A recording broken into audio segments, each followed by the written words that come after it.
Lonnie Smith, who batted .339 for the Phillies, is up, a right-handed batter, and he can run. Greg Luzinski is not in the starting lineup for the Phillies this afternoon.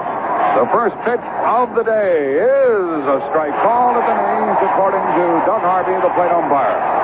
One of the best of ball and strike umpires in the business. Cabell is in at third, guarding against the bunt. Here's the pitch. Smith takes the ball. Smith is the one who got the base hit the other night, Wednesday night in Philadelphia, that dropped into short right and caused all the consternation when Bake McBride failed to score. And everything swung around that play. The pitch is high, ball two. The momentum really went over to the Astros. They won that extra inning game and won here yesterday. The Phillies' only victory was 3-1 behind Carlton, who's pitching again this afternoon. Nobody on, nobody out. The game just underway. Smith at the plate, a swing and a ground ball to short to the left of Landestoy. He has it. He throws. One out. And that's the way the old ball game starts. This broadcast is presented by authority of Major League Baseball. It is intended solely for the private, non-commercial use of our audience. Any publication, reproduction, retransmission, or other use of the description and account of this game without the express written consent of Major League Baseball. One gone. The batter is Pete Rose. He's 5 out of 13 in these playoffs. If we play tomorrow, it will be an evening game at 8 Eastern Time. Strike call to Pete Rose up there, batting from the left side. Ruhle is a good control pitcher. Doesn't overpower you. He's really not a junk pitcher, but he comes close to being classified thusly. A ball in the dirt to Rose makes it 1-1. Say what he does, Jack. He can't throw a ball on a straight line, and that gives hitters a lot of trouble. It bounces around, curves around, it sinks and moves. Those are the worst kind to try to hit. And the Philly players tell me they've had a lot of trouble with this type of pitcher. The outfielder around to the left for Rose. The pitch on the way, and Pete swings and shoots it into left, and Cruz comes in, and he caught the ball with a diving, tumbling catch for the second out. And they yell, Cruz here. It sounds like they're booing.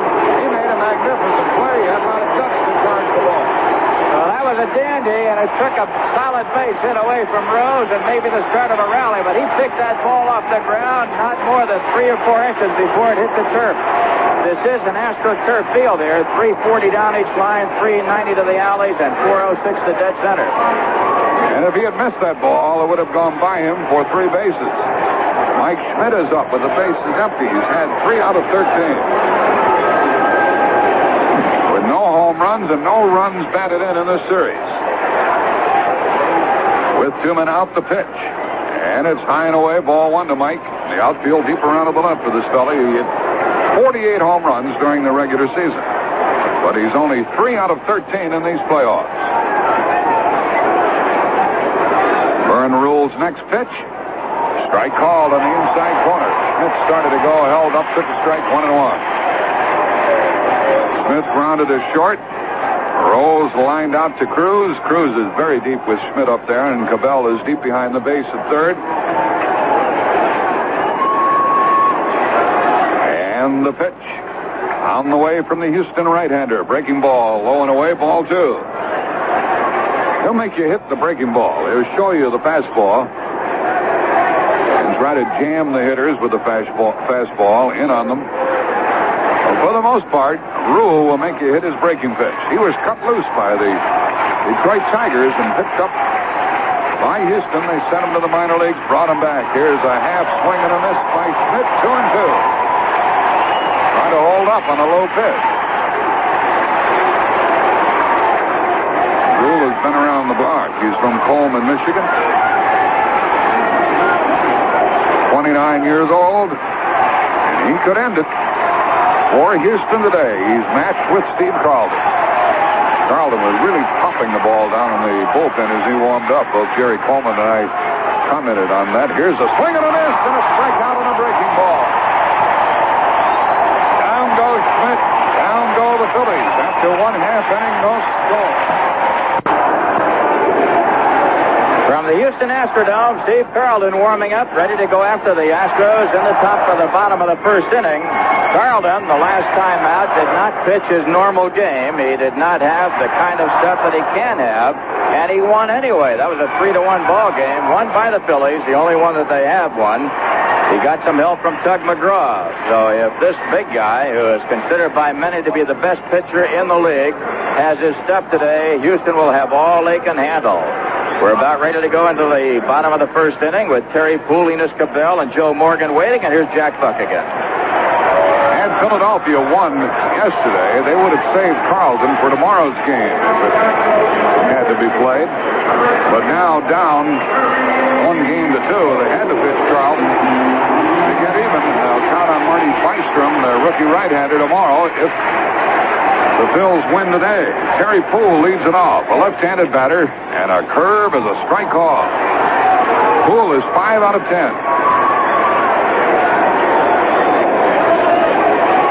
The next pitch on the way, and a breaking ball in the dirt. Bounces back to the screen.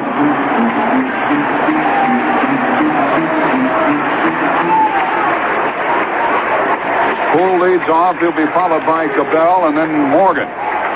There's a high pop foul off to the left side. Strike 2 the count. Jack, you look at Carlton, you think, oh, what might have been. He got into a salary squabble when he was with St. Louis and was traded off and became the greatest pitcher alive after that. Pitch for the Cardinals in 71. Here's a half swing, and Puhl goes down on strikes on the slider low and away.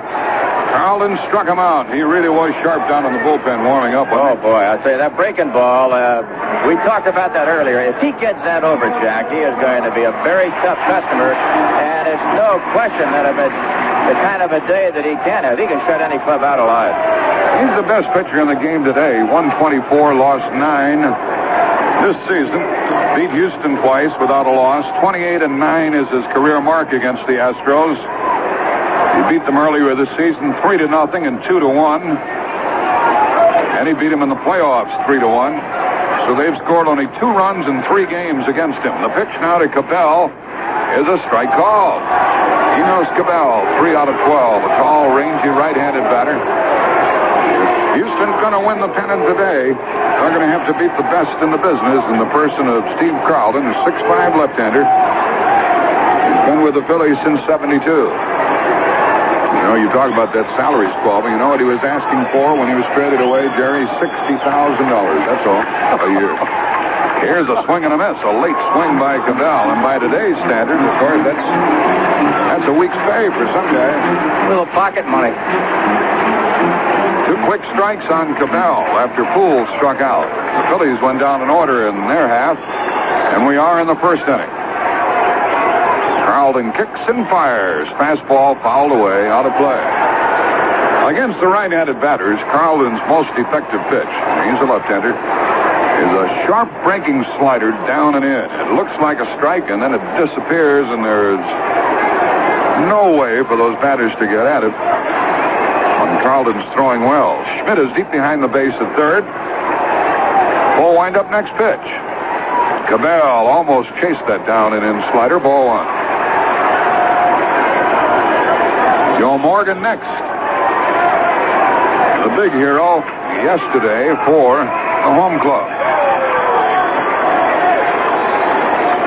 Here's another to Cabell. Down and in again. Ball 2. Well, our congratulations to the Kansas City Royals and their one-man gang over there, George Brett. Described Carlton as the best pitcher in the game today. There's no doubt George Brett's the best baseball player in the game today. Here's a foul by Cabell, hit past third, going out into left field. And the count stays 2-2. So Kansas City defeated the Yankees 7-2, 3-2, last night 4-2, and eliminated the New Yorkers from postseason play. The World Series will begin in the National League City next Tuesday night, either here in Houston or in Philadelphia. Swing and a bounce to the left side. Schmidt has it, fair ball, long throw, close, out. A close play, but the good throwing arm of Mike Schmidt got the speedy Enos Cabell. And now the batter is Joe Morgan, and moving on deck is Garry Woods rather than Cesar Cedeno. They'll miss him today, and if they have to play tomorrow, they'll miss him tomorrow. Cedeno has been the catalyst on this ball club along with Cruz. Those two have really been the big punch. He's gone for the year, and hopefully those torn tendons aren't so severe that it will hamper his career. No No base runners thus far. Here's Joe Morgan, who bounced the triple off the wall in right, leading off in the 11th and scored the winning run. Here's the pitch from Carlton. Breaking ball is over, but low, ball one. Bob Boone is behind the plate. Schmidt, Bowa, Trillo, Rose on the infield. Lonnie Smith in left. Here's the pitch fouled away by Morgan. The center fielder, Garry Maddox, and the right fielder, Bake McBride. When you look at these two lineups, the Astros don't really compare with the Phillies position by position. But they parade a good pitcher out there every day. Morgan leans back from ball two. Little Joe had 11 home runs during the year, only batted .243. He's not running at it his best. Has a bad knee. Next pitch, curveball strike call. Morgan bailed out. 2 balls, 2 strikes. The big lefty will work just as rapidly as the batters will allow him to. Here's another pitch coming.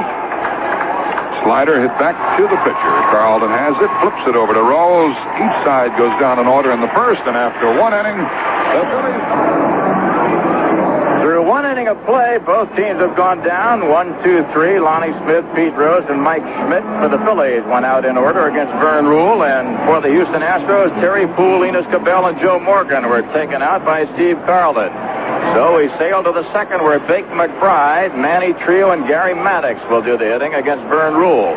And Bake McBride, of course, could be the man who will be remembered more than anyone else in this championship series for the National League flag because of that mix-up at third base 2 nights ago. Had he scored, the Phillies would have come in here 2-0. As it is, they came in 1-1, and they now trail 2-1. So Bake McBride moving in against Vern Ruhle. Here's Jack Buck.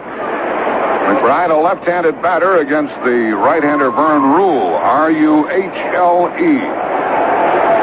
This fellow's kicking around. He used to belong to the Tigers, as I mentioned. He played with Bristol, Rocky Mount, Lakeland, Montgomery, Evansville.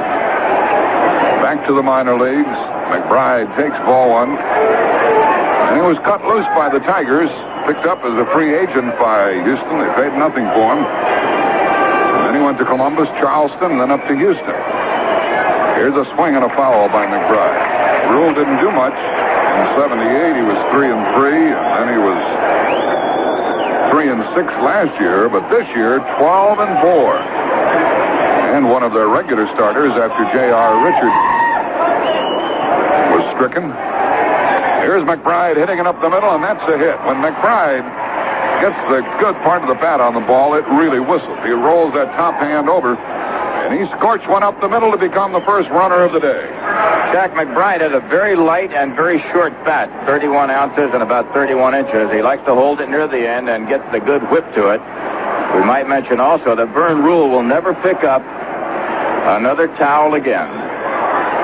It wasn't too long ago he picked up a towel and it had a nail in it, and he tore that index finger of the right hand, and it cost him in the playoffs, or that what turned out to be a playoff against the Dodgers. He was in one of those 3 games that they lost. They finally won it in the playoff game. He's well now and on the mound for Houston. He's given up a leadoff single to McBride, and he takes on Manny Trillo. They have a good runner on a McBride and a good hit-and-run man at the plate. In the person of Manny Trillo, Trillo, the young man from Venezuela.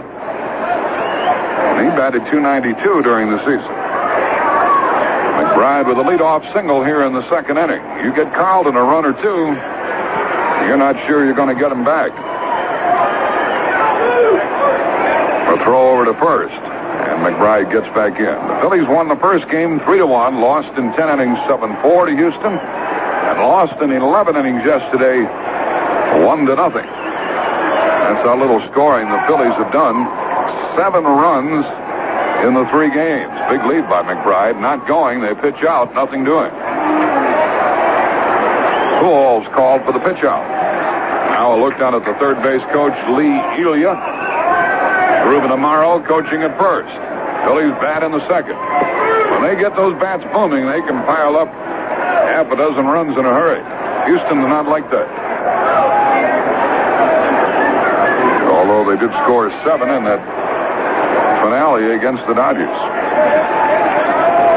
Ruhle checks the runner. McBride is going. Trillo swings and misses. The throw is low. It's a stolen base for Bake McBride. Well, the Phillies put on their running shoes and have a runner at second, nobody out. Manny Trillo helped McBride into second base. He swung and purposely missed the pitch, and that keeps the catcher back there. He can't move into the ball and make a quicker throw, and that's exactly what McBride needed. He was in with ease. Philadelphia, a scoring threat, nobody out, second inning.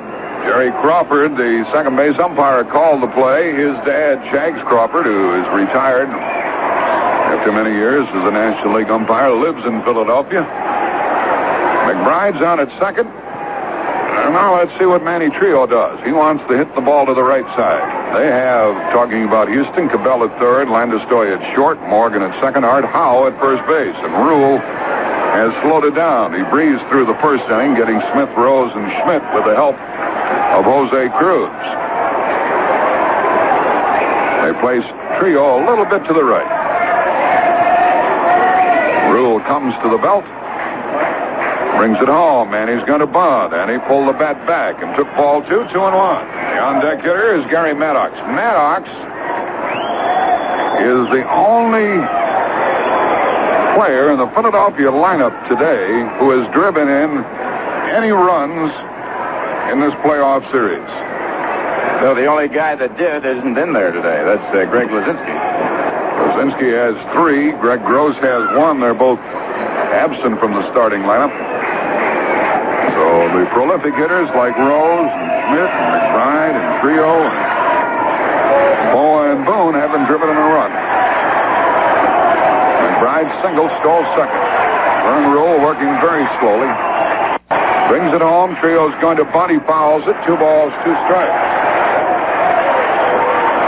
Well, who would have thought Kansas City would eliminate the Yankees in 3 consecutive games, as good as that Yankee ball club is, with that great pitching they have. Gossage coming in, trying to do the job in relief, and let one get away. I tell you, that Brett really hit it a mile and a half. That ball went into the upper deck in Yankee Stadium. He got all of it, a fastball right down the horn, and there she went. That's where you used to hit him? With a golf club. McBride on at second, nobody out. Second inning, no score, and the next pitch. On a 2-2 count, Trillo swings, grounds it to the right side. The runner goes to third. Morgan comes up with the ball and throws Trillo out at first. Trillo did his job. I think more and more baseball fans, Jerry Coleman, are starting to appreciate the art of this game of moving runners along. You have to do it even in the days when you've got a lot of runs, a lot of punches. The Phillies will score a lot of runs, but in that case, that was an absolutely brilliant piece of work by Trillo. With 2 strikes, he hit the ball the other way, and he did what he had to do. Well, look at that Houston infield. They're in tight. Cabell, Landestoy, Morgan, and Howe. Don't usually see teams do this early in the game. They'll give the opposition a run, but not in this playoff game. The outfield around to the left for Garry Maddox, who wants at least a fly ball. The Phillies have missed numerous comparable opportunities. The pitch, swing and a foul, strike 1, into the seats. He was trying to go to right. Phillies had a couple of chances yesterday early in the game to get a runner home from third with less than 2 out, and failed to do so, and it cost him.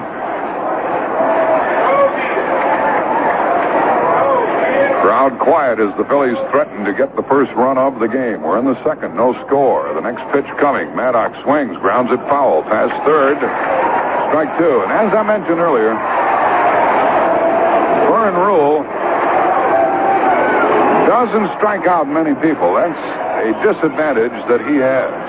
Especially with a runner at third and 1 out. Another thing, Ruhle is the kind of a pitcher you have to get early. As he progresses into the ballgame, he seems to get better.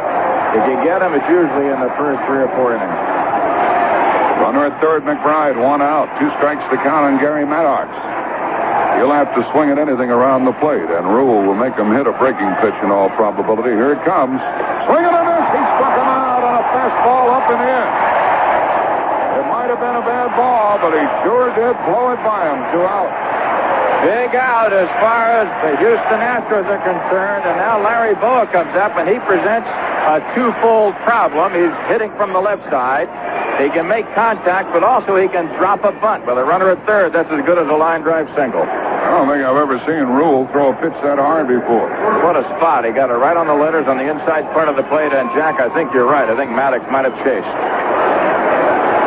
Now Now McBride's at third with 2 out, and it's up to Larry Bowa if the Phillies are going to do anything here in the second. Switch hitter is up there batting left-handed. He's had 3 out of 9 in this series. And they play him around to the left. He's a slap-type hitter. First one, a swing and a ground ball to short. Fielded by Landestoy. His throw close, but out, and the inning is over. And Vern Ruhle got out of it, and once again the Phillies let us score. Say, if you're on the go this week. Now we're into the bottom of the second inning. No score. Here's Gary Woods, the rookie right fielder, and Jack Buck's right here to call it. Thank you, Jerry. You mentioned the Champagne Stakes at Belmont tomorrow. Broadcast time with Win Elliott and Ray Haight. Just after 5 o'clock, 5:07 Eastern Time here on CBS Radio. Gary Woods leads it off against Steve Carlton. Ball 1 as Houston gets as many right-handed batters in their lineup as they can. Woods batted .365 as a part-time player. Strike called in the outside corner. Woods will be followed by Howe and then Jose Cruz. They play Woods to hit to the opposite field, and he takes a strike called at the letters.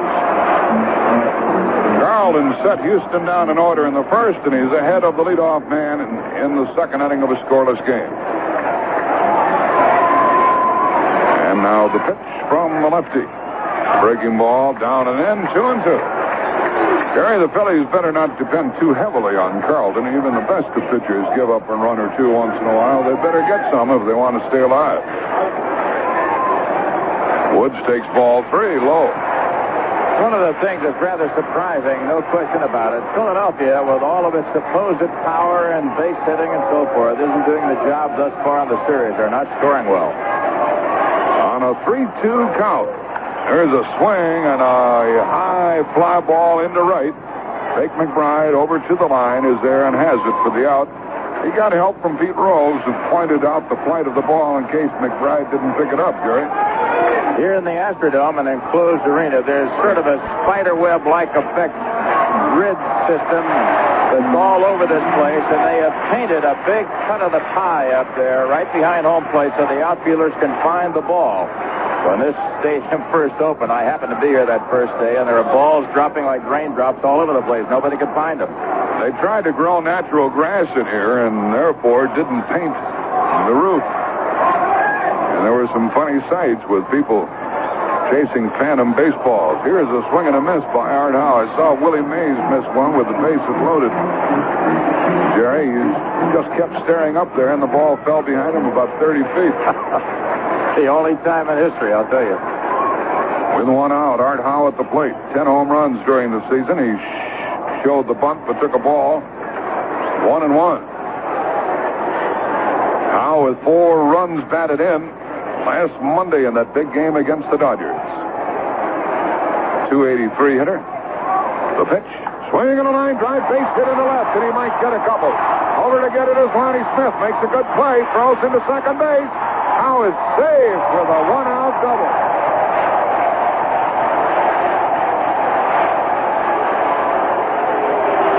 Lonnie Smith did all he could, but he couldn't throw him out.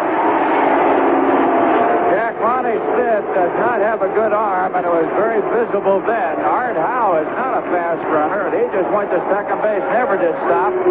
Now Lonnie is coming in to the dugout. It might be that he wants to change his shoes. I don't know why he'd be coming in.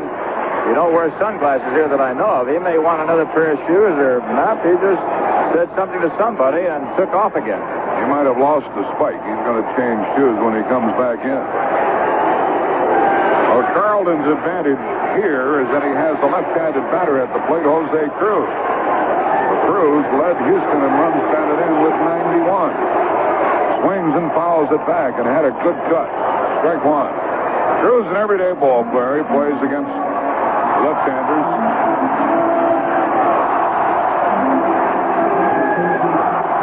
Had 11 home runs, batted .302. Carlton working rapidly, pitches again, and it's low outside. A ball and a strike.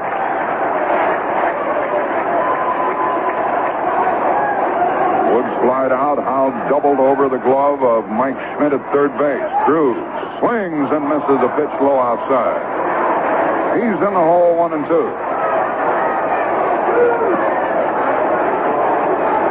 Looking to bat next is Luis Pujols.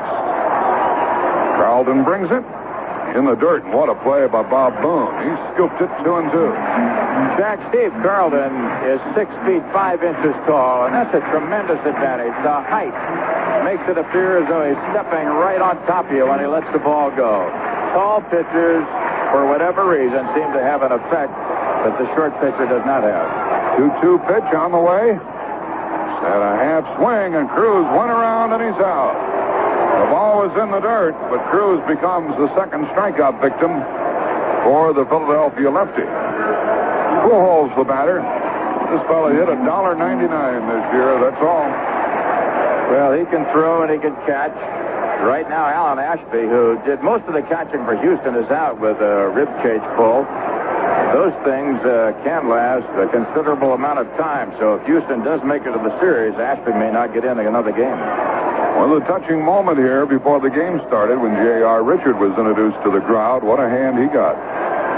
Pujols could put Houston on top. Swings as a high fly ball to right center for Garry Maddox. He camps under it and has it for the out. A one-out double by Art Howe is wasted. No runs, 1 hit and 1 left. And after 2 innings in the Dome, the Phillies nothing and Houston nothing. Okay, we're all set to go here. We're moving to the 3rd inning. Coming on is Bob Boone for Philadelphia. Jack Buck once again. Boone batted .229 during the regular season, hampered with a bad knee for a good part of the campaign. Right-handed batter leads off. 3rd inning, no score. Strike 1 called from Vern Ruhle. Let's pause 5 seconds for stations to identify themselves on the CBS Radio Network. This is the 50,000-watt clear channel voice of WHAS, Louisville. The next pitch to Bob Boone is a ball outside. If there is a game here in the Dome tomorrow, we'll be on the air at 8 o'clock Eastern Time. Boone swings, hits it hard to deep short. Landestoy has it, throws across, 1 gone. Vern Ruhle has retired 4 in a row. He'll pitch to Carlton, who gets his share of hits. He's had 19 hits this year. Jack, with the exception of a couple of players like Cedeno and Cruz, manager Bill Burton has interspersed his lineup very liberally with different people in different spots. Landestoy, a better second baseman than shortstop, has an out at short today. He's a better hitter than Craig Reynolds, who's the better shortstop. 1 gone here in the 3rd, no score. The pitch, a swing and a fly ball to center. Terry Puhl is back. You just heard from him. He's there waiting and has it for the out as Carlton hit that ball about 380 feet to straightaway center. It's 5 in a row set down by the Houston hurler. And the leadoff man, Lonnie Smith, comes up. They want to keep him off base. He can run.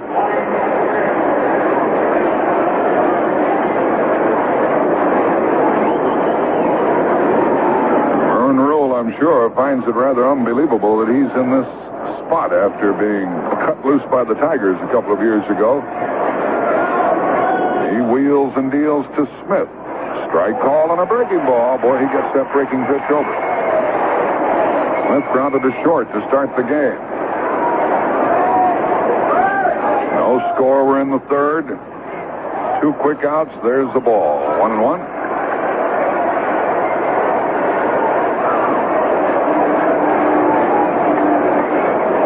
Smith waiting.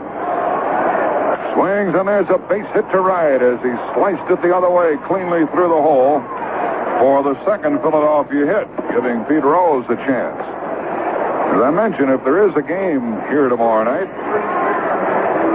we'll be on the air at 8 Eastern Time, and it'll be Marty Bystrom for Philadelphia against either Ken Porsche or Nolan Ryan. I was talking to Dick Ruthman before the game, and he said, I'm pitching tomorrow. I said, no. They said, Bystrom. He said, if I'm not, I'm going home. What if Dallas Green knows? Are you passing information on, or is this just accident? I stay out of those things. Smith is a big threat to run.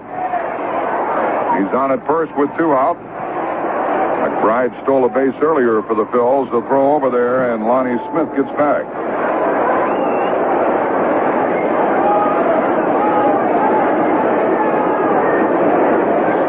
stole 33 bases this season. Was thrown out 16 times. Has to dive back in this trip. Ed Vargo, the first base umpire, called him safe. With 2 outs, Smith singled, and with Rose at the plate, Smith leads away. We're in the third, no score. And another throw to first, and Smith gets back in. Somewhere along the line, Jack, I've got to believe that Smith will take a shot at it. That's the way they're going to get a run right now. Rose is not the type of player that'll hit a lot of extra base hits, although in the Astrodome, on the AstroTurf, anything in the alleys can go for 2 or 3. Smith had a few words with the first base coach, Ruben Amaro. And we're still waiting for the first pitch to Pete Rose. Rose lined to left his first time. The runner goes, didn't get a good jump. There's the throw by Pujols. Head first slide and a stolen base. And Smith is there with 2 outs. Despite the fact he slipped, Smith swiped the base. And with ease. One of the problems that Luis Pujols has had, and Ashby does not have, is he throws a lot of balls in the dirt. Sometimes that's all right if you bounce it far enough where you get a good one hop. That ball was a short hop and made it tough for Morgan. A base hit by Pete Rose would put Philadelphia on top, and Rose has had 5 hits, but no runs batted in this playoff series. They play him around to the left. They give him right center. Ruhle looks back. His pitch, a half swing. Rose held up a ball and a strike. Rose has, for as hard as he swings, has great bat control.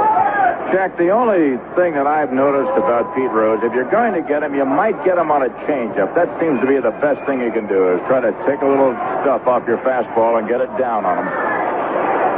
1 ball, 1 strike. As I mentioned earlier, if the Phillies get a run or 2 for Steve Carlton, that may be all he needs. Ruhle with another. Here it comes. Inside, just off the plate. Ball 2, 2-1. The crowd groaned on that one. Rose gets a lot of pitches to hit because Mike Schmidt bats behind him. You got a fast man in front of you as well. You get a fastball to hit, too. Boone grounded out. Carlton flied out. Smith single, stole second. 2 balls and a strike to count to Pete Rose.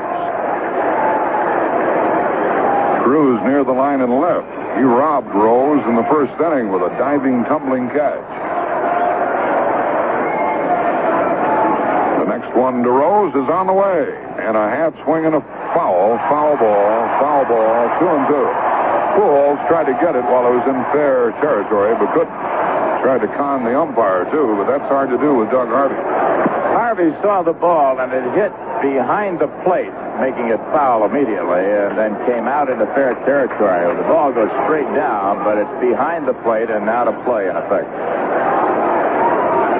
A lot of people refer to Pete Rose as Little Pete Rose. What a mistake that is. 200-pound linebacker. He has arms and legs on him that would do credit to a fellow 6'3". He waits. 2-2 the count. As Pete tries to put the Phillies on top here in the 3rd inning.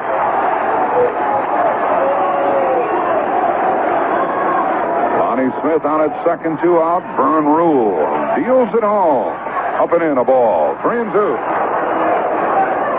Had to get him with a hard breaking ball up and in. Most any kind of a hit would get Smith home. He's one of the speedsters in the league.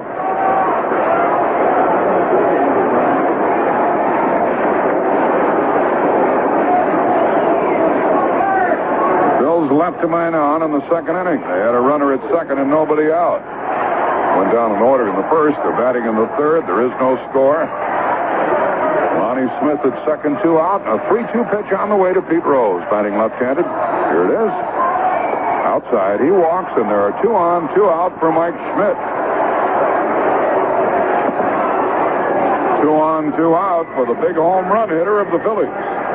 It's hard to believe, but it appeared as though Ruhle was almost trying to pitch around Rose, and that he felt that maybe Schmidt might be the easier man. It's hard to believe because Schmidt can turn this thing around on one pop. I had the same impression, Jerry. It looked like he'd rather pitch to Schmidt with 2 on than he wanted to pitch to Rose with 1 on. He fanned Mike Schmidt in the opening inning. Big ballpark here. 340 down the line in left and right. 390 in the power alleys. 406 in the dead center. Speed on the bases. Smith at second, Rose at first, and Mike Schmidt can also run. McBride on deck. But there are 2 out. Ruhle looks in. Gloved hand on his knee. Now he's ready. Looks back. Pitches to Smith with 2 on, 2 out. Swing and a high pop-up. It's a fair ball, and Art Howe wants it. And Smith hit it straight up to the right side. The Phillies lead 2.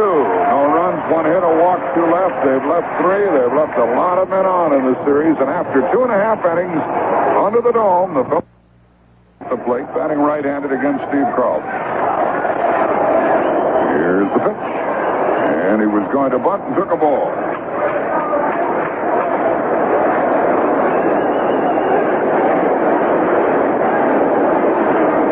Landestoy from the Dominican Republic, a little fella, stands and waits. Here it comes, and it takes a strike, and it's 1-1.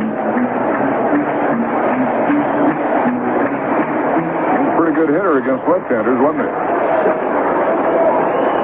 Breaking ball in the dirt, ball 2. He's a different ball player against those left-hand pitchers. He's nearly 300 batting right-handed and just about 200 from the left side. So he has the advantage, at least in his talent area. He does better from the right side. He'd like to get out ahead of Vern Ruhle, a foul as he chased a high fastball.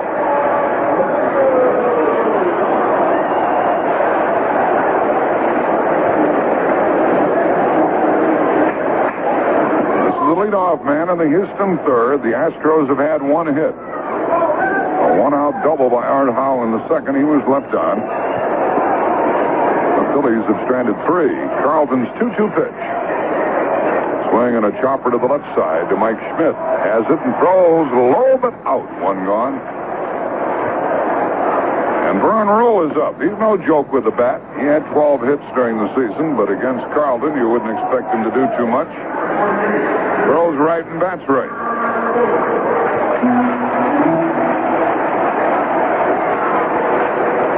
Don't tell me this game's going to go until the 11th inning before somebody scores. That's what happened yesterday, believe it or not. Vern Ruhle waits, swings, and a long one into left field. Way back is Lonnie Smith at the track. He'll get it. He does. 2 out. And that would have been a home run in a lot of ballparks, but not here. 2 out. Jack, that's one of the few times I've seen Carlton make an open mistake. He just threw the ball down there figuring, well, I got ahead of this guy. Waiting for him was Ruhle. He came within, maybe a half inch on that bat, a really popping one. Lonnie Smith went back to the track near the 390 mark and made the grab. The ball was hit about 380 feet. That's the second out, and Terry Puhl is up. He's a left-handed hitter, and he fanned his first time. Strike called with a breaking ball. Puhl, one of the few Canadian-born Major League ball players. He's from Melville, Saskatchewan, Canada. Good ball player. A ball, and it's 1-1.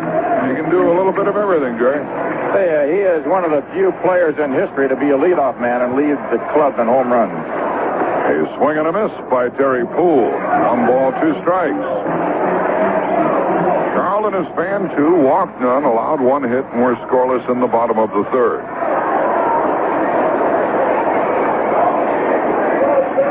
Here's the pitch, and a half swing and a ground ball to the left side. Schmidt scoops it and throws, and got him. A good play by both Schmidt and Pete Rose, who had to lunge for the throw. That Schmidt can play third base. He can do it all. Not only a great defensive player, but that offense speaks for itself. Down in order go the Astros in the third, and after 3 innings here in Houston, the Phillies nothing, Houston nothing. At the Astrodome in Houston, a scoreless ball game through 3. The Phillies have a couple of hits on the Astros, but 1. And on the mound for Houston right now, he'll be facing Bake McBride, Manny Trillo, and Garry Maddox for Philadelphia. And this just may be Vern Ruhle's time. He came on strong after J.R. Richard was sidelined with that major stroke in the middle of the season. As you heard Jack Buck relate, he has bounced around, released by a ball club, picked up by the Houston club, and suddenly has become a star performer with a record of 12-4 so far this year. And it can only happen to a pitcher, Jack. It rarely happens to a position player, but pitchers can drift around, fight their way around, come up with that one key ingredient, what we call a trick pitch. Ruhle may have found it, and he's on his way.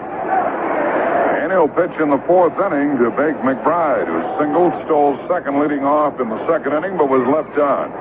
The Phillies stranded 5 Tuesday night, 14 Wednesday night, and left 11 men on yesterday. And they've already stranded 3 in this game. So that's 33 men left on base. Here's the pitch.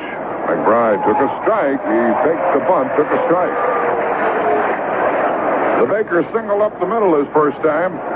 Left-handed batter. And play him to pull just a touch. With Cabell in at third and Howe cheating in a couple of steps at first. Next pitch.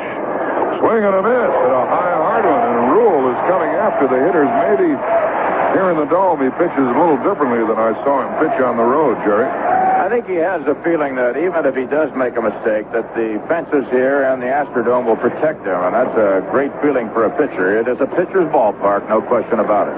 Nobody on, nobody out. McBride leading off, 4th inning, no score. Swings, and there's another hit. This one into left for McBride. He just stuck the bat out there and stroked it into left field. He had a 2-strike count and gets a leadoff single here in the 4th. He now has 5 hits in the series, 5 out of 16. The last time he got that lead single, he stole second, went to third on Trio's ground out to second, but Maddox struck out and Boa bounced to short. Let's see how it develops this time. Previously in a comparable spot, Trillo, who was up there, was trying to bunt. And then grounded out to second. See how the Phillies play it here in the 4th. Ruhle throws to first, and McBride gets back in. McBride, a spindly-legged fellow, in trouble with bad ankles, bad knees. Takes his lead. Not going. And a high pop foul out of play. Catcher comes back, but nothing doing. Went back about a dozen rows.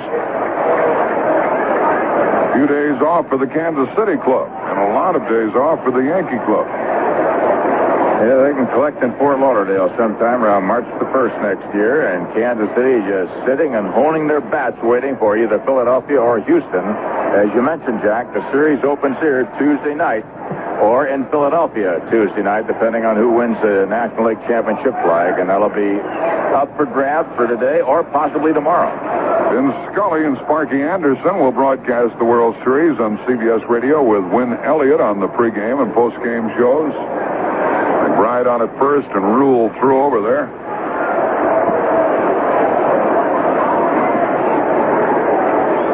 We played a 25-inning game, and McBride scored from first on an overthrow. He goes, comes back, the bunt is foul, back up on the screen. Strike 2. We played 25 innings, the Cardinals and the Mets.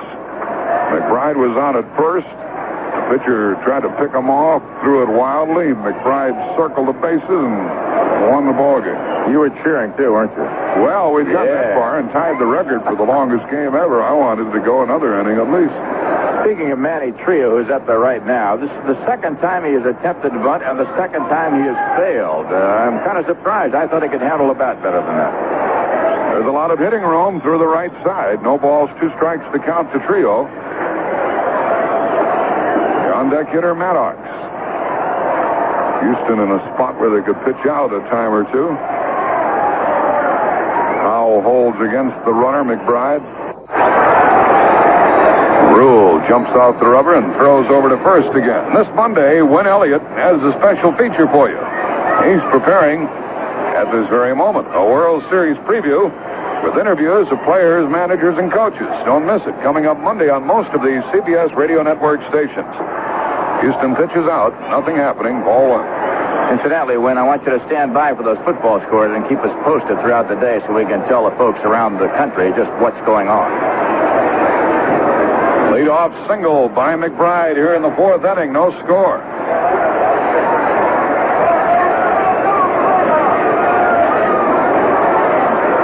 Will they pitch out again? McBride has to be wondering as he takes his lead. We're in the 4th. No score. Ruhle working slowly. Throws to first again. He's had men on base in 3 of the 4 innings.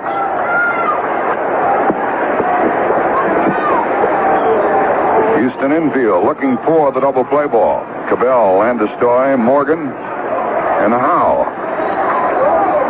The pitch, the runner not going, and a ground ball past third, a base hit. McBride stops at second base as Cruz gets it back in. Back-to-back hits by McBride and Trillo. This one just to the left of the diving Cabell, and Garry Maddox comes up. Well, the failure of Manny Trillo to bunt has worked to the Phillies' advantage. Now runners at first and second. As Jack said, nobody out. Let's see what Maddox does. Behind him, Bowa and Boone, and then the pitcher, Carlton. And you have to think of Carlton more than just a pitcher. He can handle that bat pretty well. Kind of looking for someone to go down to the Houston bullpen. Nothing doing as yet. Pitcher and catcher talk it over. Doug Harvey says, come on, fellas, move it along. Maddox fanned his first time. He's driven in 2 runs in this playoff. And he has had 5 out of 13. He can go the other way with the ball. Run tough to double. He might be bunting, but you doubt it. I would doubt it. Cabell is in at third. They are really expecting the bunt. You look for a bunt, Jerry? Yeah, I like to see a guy at third base with 1 out. It's easier to get him in from there than it is from second. It's a tough play. Even though McBride is speedy, he's on at second, Trillo at first. Here is the pitch. He's going to bunt, and he took a ball, a throw down to second, and McBride had to hustle back. Pujols got it down to Landestoy, and McBride had to go in hand first. Jack, this is such a tough play for the runner at second base, especially on the AstroTurf where it's hard to advance him on the sacrifice. McBride was drifting off, and then as Maddox almost looked as though he bunted through the ball and pulled his bat back quickly, kind of left McBride out to dry there, and he was hung up for a moment. My broadcasting partner during the regular season, Mike Shannon, who played the game, thinks that this is the worst play in the game, trying to bunt those runners over to second and third. Here is the pitch to Garry Maddox. First of all, you got Maddox, a pretty good hitter up there. You take the bat out of his hands, and on the AstroTurf, it's very difficult to get a good enough bunt down to move him over. Then even after you get him over, frequently they don't score. Now the pitch, you're going to swing, and he does, and lines it foul into left. Something developed there, and Dallas Green read it nicely. It looked as though Maddox might be trying to get them over. The first pitch was outside for a ball. He knew a fastball was coming, so the hitter can sit on that fastball and really get the pitch he wants, and he did just that, but he hooked it. Now Houston doesn't know what to expect. Maddox was bunting on one, swinging on another. McBride at second, Trillo at first. Nobody out, 4th inning, no score. Maddox pretty good at going the other way with the pitch. Howe way in at first. He's going to bunt, and he does foul. The ball hit him while he was still in the batter's box. 1 ball, 2 strikes. The last time the Phillies failed to execute, Manny Trillo got a single to set the stage. As we have it now, runners at first and second. Let's see if Maddox can do the same. On the other hand, if he bunts into or hits into a double play, ooh, ooh, ooh. Maddox waiting. The last time up, he struck out. Ruhle got him on a high, hard one. Vern Ruhle, the Houston hurler, is a breaking ball pitcher. Stands on, looks in, gets the sign. McBride leads away. So does Manny Trillo. And here is the pitch. Swing and a broken back ground ball back to the pitcher. He throws to first, out, and the runners advance to second and third. He trapped the ball, darn near caught it in the air. The runners didn't know what to do. Here comes Bill Burden out of the dugout. Now they may rule that it was caught in the air. Howe goes down and tags the runner at second, and mass confusion reigns as Harvey and Fargo, the umpires, talk it over. Did he catch the ball in the air or trap it? I thought he caught it in the air. It's a triple play, I believe. And now they tag second base. Oh, boy, here they go for a triple play, and the inning is over. And now the Phillies are arguing about it. It is a triple play because Vern Ruhle caught it in the air, threw to first, and then Art Howe went down and stepped on second base. They doubled off Trillo. They tripled off McBride. The runners didn't know what in the world to do because they couldn't see whether he had caught the ball in the air or trapped it. It's a triple play. Now the umpires all talk it over. Well, once it was ruled that the ball was caught, the force went over to first base, and that became Trillo who was out. Bake McBride hasn't been touched yet. He's floating around third base. So they'd have to go back and touch second or McBride, which they did, and I believe you're going to see a triple play out there. What a weirdo. At the moment, it is a triple play, and it will stay that way unless the umpires change it. Pete Rose is arguing that the ball was trapped. I really couldn't tell because the ball seemed to hit just in front of his glove, and if he did catch it, he bobbled it a little bit. And then threw to first. That doubled off Trillo. Howe then ran down and touched second base, and that tripled up Bake McBride. The Philly players, the Houston players, are in the dugout. They're sure the inning is over. The Philly players are on the field waiting to see what the umpires finally rule. And I bet those umpires wish they could look at a replay right now. I'll tell you this much, Jack. The plate umpire did not rule anything, nor did the first base umpire, and therefore everyone was left up in the air. The runners didn't know what the heck to do. Now McBride is arguing with the umpire, and we're able to watch a replay of it. Garry Maddox broke the bat, hit it off the fist, and hit it back to the pitcher. Vern Ruhle caught it just before it hit the deck, and it's a triple play. Well, this one will go down, and you'll hear controversy on this one all winter long. Ruhle caught the ball just as it was about to hit. Now we see another picture of it, and it looks like it hit the dirt before it went into his glove. One picture looked like he caught it in the air. This is one of the... Boy, what a moment this is in baseball, folks. This is one of the most controversial plays in the history of the game. Here are the Phillies facing extinction, had runners on at first and second and nobody out. The batter, Maddox, popped it back to the pitcher. The runners didn't know whether he caught it in the air or trapped it. And neither did the umpires, to tell you the truth. Then they threw to first. It doubled up Trillo. Howe went down and touched second base. And that tripled off Bake McBride and ended the inning.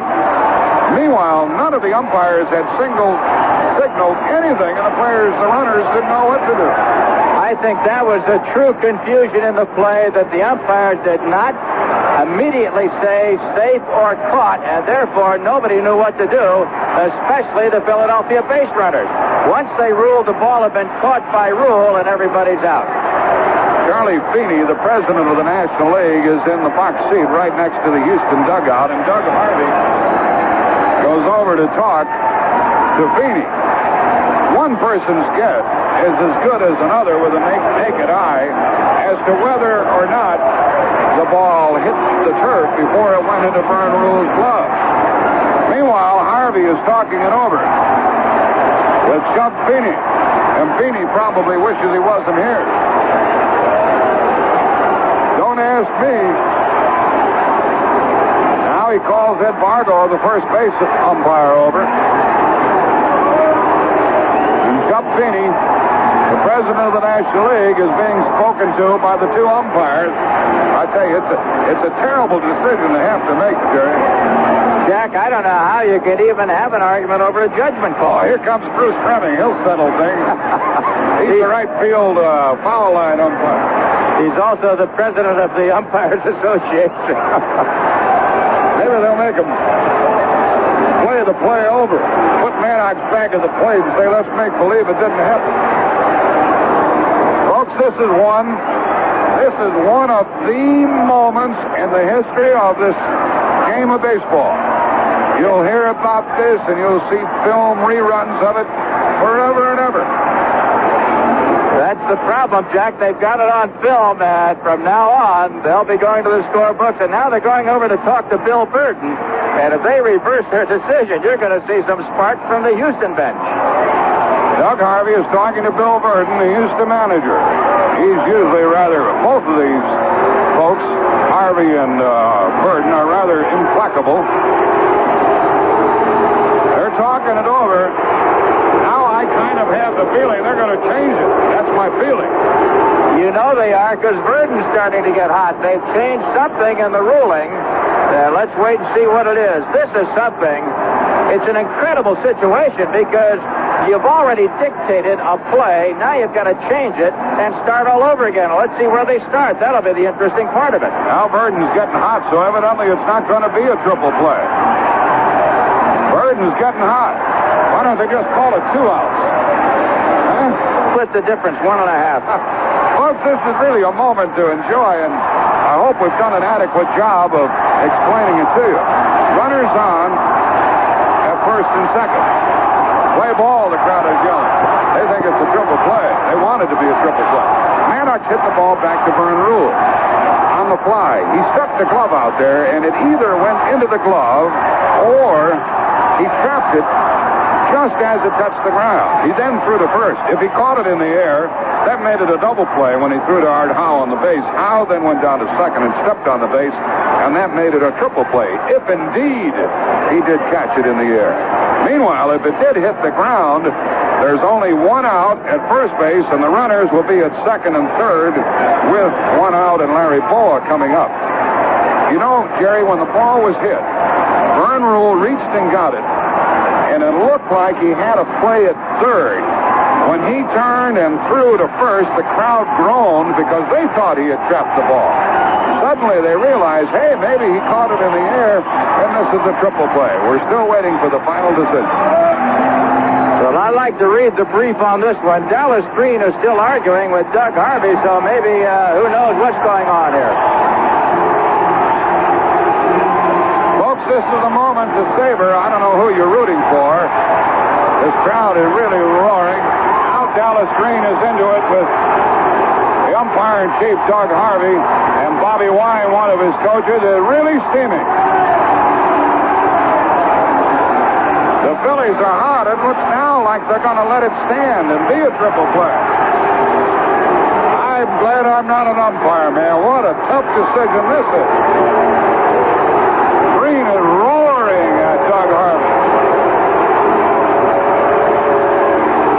Meanwhile, the Astros are out of it. They're out of the inning. They're in the dugout, and they just pulled off a triple play in one of the most bizarre moments in the history of baseball.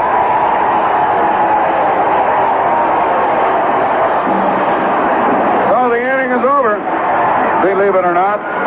Maddox lines into a triple play, and it went 1-3.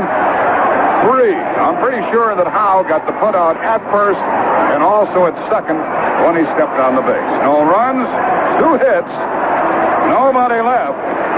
We're going into the bottom of the 4th inning. A triple play ends the Philadelphia top half of the inning. And now what's happening? What's happening? Nobody's out there. Bake McBride still wants to be at second base.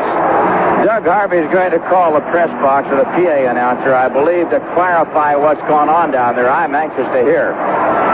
We're not really sure that the half inning is over, folks. We're not really sure that it is over. And Doug Harvey, the plate umpire, is on the phone calling upstairs to give a clarification of the play.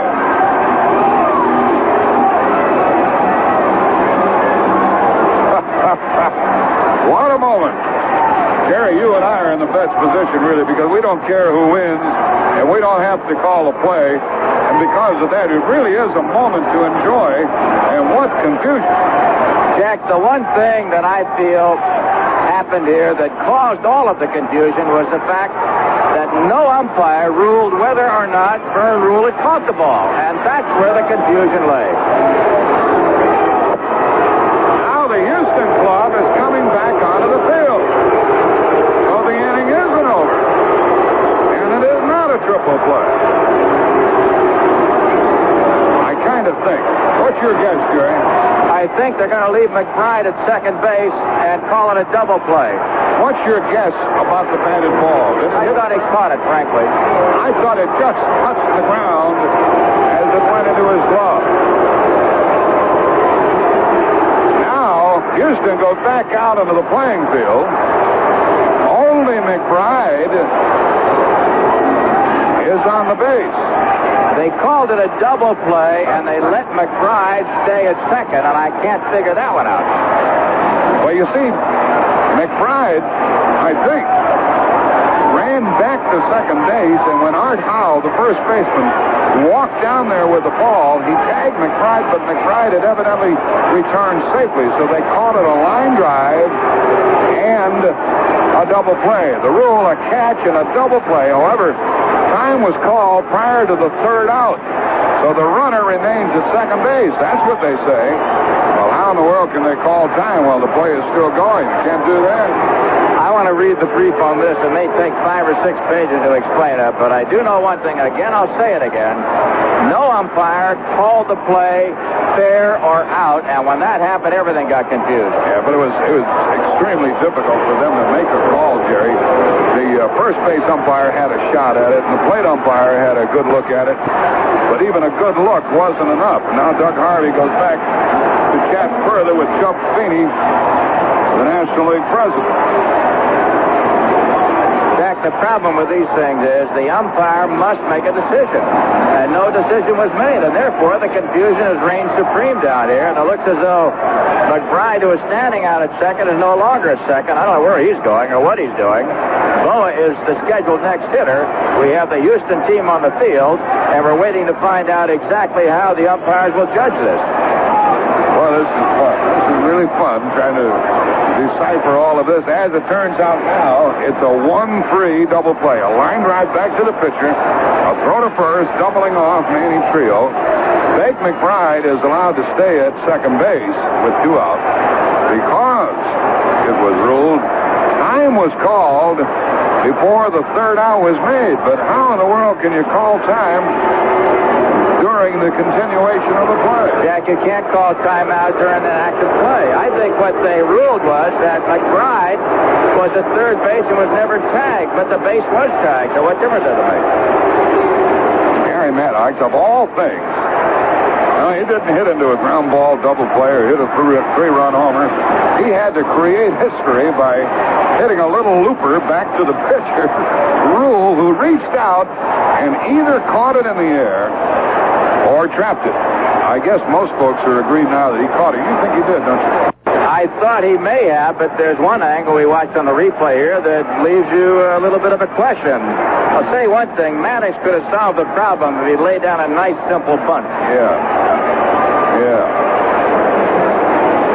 Okay, that's the way it is, folks. It's a line drive caught by the pitcher Ruhle and a 1-3 double play, doubling Trillo off of first base.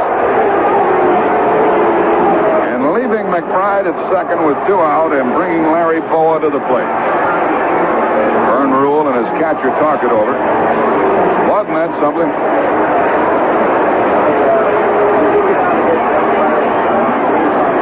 Now Doug Harvey goes out to the mound, tells Vern Ruhle, come on, let's go.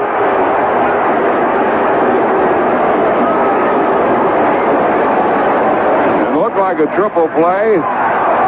It looked like it could have been a trapped ball, moving the runners to second and third, and we have sort of a compromise.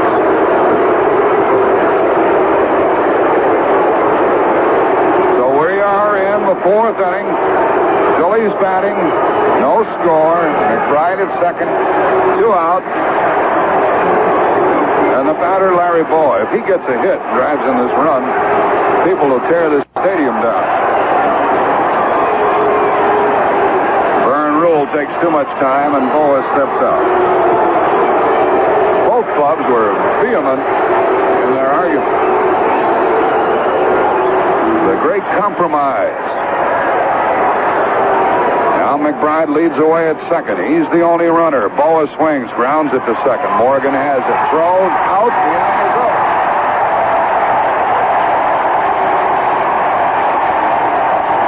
Well, no harm done as far as Houston is concerned. No runs, 2 hits, 1 left. Phillies have left 4. We go into the bottom of the 4th inning. The score, the Phillies nothing, the Astros nothing. The Houston Astrodome at the top of the 4th inning, one of the most controversial plays you'll ever see anywhere, has finally been sorted out. With McBride at second base, Trillo at first. Garry Maddox hit that looper to the pitcher that was trapped or caught. Take your choice. Initially, it looked like a triple play, and then they said no, a double play, and then they said that manager Bill Burton and manager Dallas Green are both playing this game under protest, so we ought to start from scratch. The National League president, Chubb Feeney, is right there in the front row, and he was consulted by the umpires, and historical baseball play has just occurred here in the Houston Astrodome. Meanwhile, we go into the bottom of the 4th inning, and Enos Cabell is at the plate against Steve Carlton. He grounded to third his first time. Carlton had to suffer through that long argument, sit on the bench for a long period of time. Ball 1. Here's the pitch. Swing and a foul. Back to the screen. Doug Harvey now says, he's the plate umpire, that he was screened on the play, so he didn't see it. But some say that he immediately threw his hands out in a safe call, as if to indicate the rule did not catch the ball in the air. But the replay would lead you to believe that he did catch it in the air more than the other way. Nobody on, nobody out, and Cabell swings at a high fly ball foul into right, curving into the seats. It'll go out of play.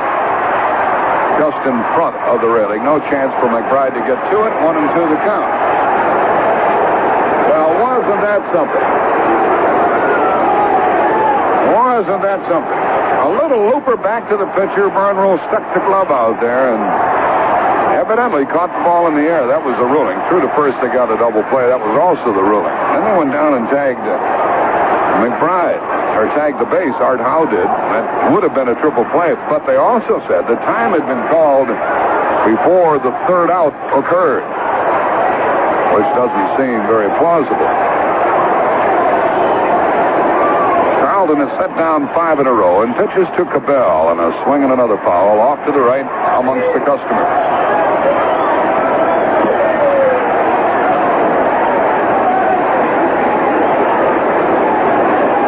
New ball out to the mound. Harvey said he was screened. First base and third base umpires made the out call. Here's the pitch. Swing and a long one in the left field by Cabell. Going to be caught. No, it's up against the wall. Lonnie Smith gets to it. Cabell stops at second base with a leadoff double here in the 4th inning. Lonnie Smith gave up on that ball. Jack, Lonnie Smith should have caught the ball. Flat out should have caught it. He quit. Thought the wall was there. He turned and looked at it, and it bounced at least 8 to 10 feet in front of the wall. Cabell really clipped at a high pitch.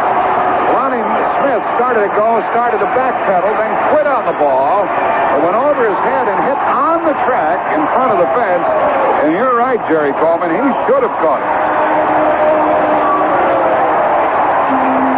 Well, we've got a ball game here, folks. This is a critical game for Philadelphia. There's no tomorrow for them. And for the Houston Astros, they're trying to pound the nail in the coffin. Both the Phillies and the Astros playing the game under protest. We're in the bottom of the 4th. A leadoff double by Cabell. And the batter, Joe Morgan. He tapped out his first time. No score. Bottom of the 4th. Carlton looks back, and here's the pitch. High ball run. And Carlton had better watch Cabell down there. He's very good at stealing third.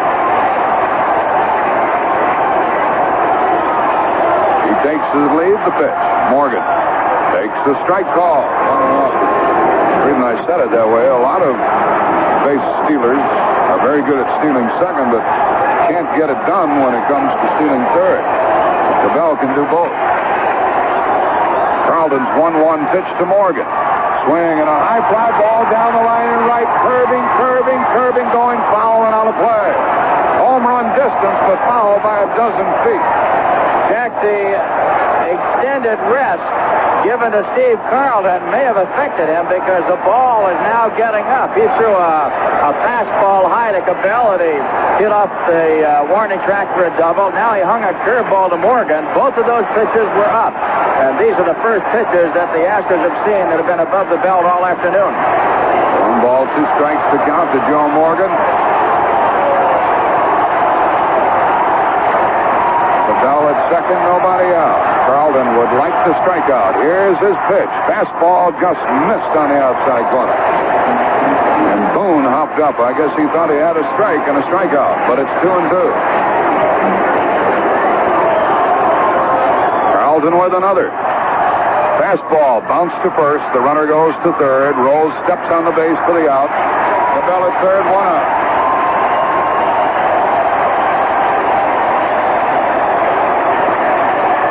And Garry Woods will have a chance to put Houston on top. The infield comes in. Woods flied to right his first time. He'd like to do it again on this trip and get the runner home.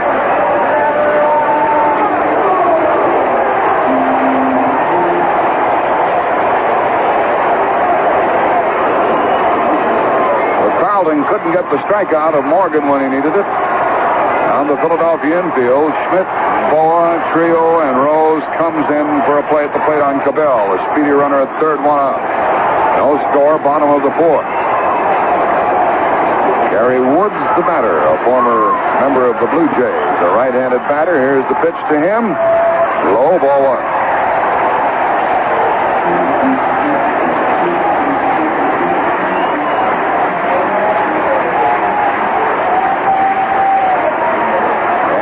From Carlton with Cabell at third and 1 out. Swing and a miss. He went around for a called strike, 1-1. First base umpire made that call. I agreed with it. 1 ball, 1 strike to Garry Woods. There's a chance of a squeeze play here. And Houston uses it frequently. Cabell comes down the line. Here's the pitch. Woods takes it in the dirt, blocked by Boone. It then bounced up and hit the batter, and Philadelphia got a break there. What a great play by Bob Boone. He knew he couldn't get his glove to it or any part of his body except his shoulder, and that's exactly what he did. He shouldered the ball to keep it in front of him. And it bounced up and it hit the batter. That was a nasty pitch for Boone to handle. That might have probably would have rolled away, allowing Cabell to score had it not struck Woods. 2 balls and a strike to count. Ball 3 low. The on-deck hitter, Art Howe. 3-1 the count. Now, I'll bet that the delay with Carlton sitting on the bench affected him. Certainly looks that way. 3-1 the count. Woods looking for something to hit. Swings and fouls it. 3-2. Again, Carlton would like to strike out. He has 2. He's walked none. He doesn't walk many. Phillies have 4 hits. Houston 2. Leadoff double by Cabell in this inning. He's at third, 1 out. Bottom of the 4th, no score. 3-2 on Garry Woods. From the belt, Carlton brings it home. Ball 4. The pitch went low, and Woods draws the walk, and Art Howe comes up with men on at first and third, and 1 out, and the Philadelphia infield drops back looking for 2. Art Howe is a very slow runner. He's got to get the ball away from one of those infielders. They can turn 2 in a hurry. The third baseman, Schmidt, will be in. He'll make the play to the plate if he has to. Rose will be holding at first. Cabell at third, and now Schmidt moves back behind third, so they'll have to go around the horn. Ripped the double past Mike Schmidt his first time up. Right-handed batter. Here is the pitch. Way outside. Ball one. On deck hitter is Jose Cruz. Houston trying to put the Phillies away. They lead 2-1 over Philadelphia. No score, fourth inning, first and third, one out. Next pitch coming, and Howe takes a ball outside, ball two.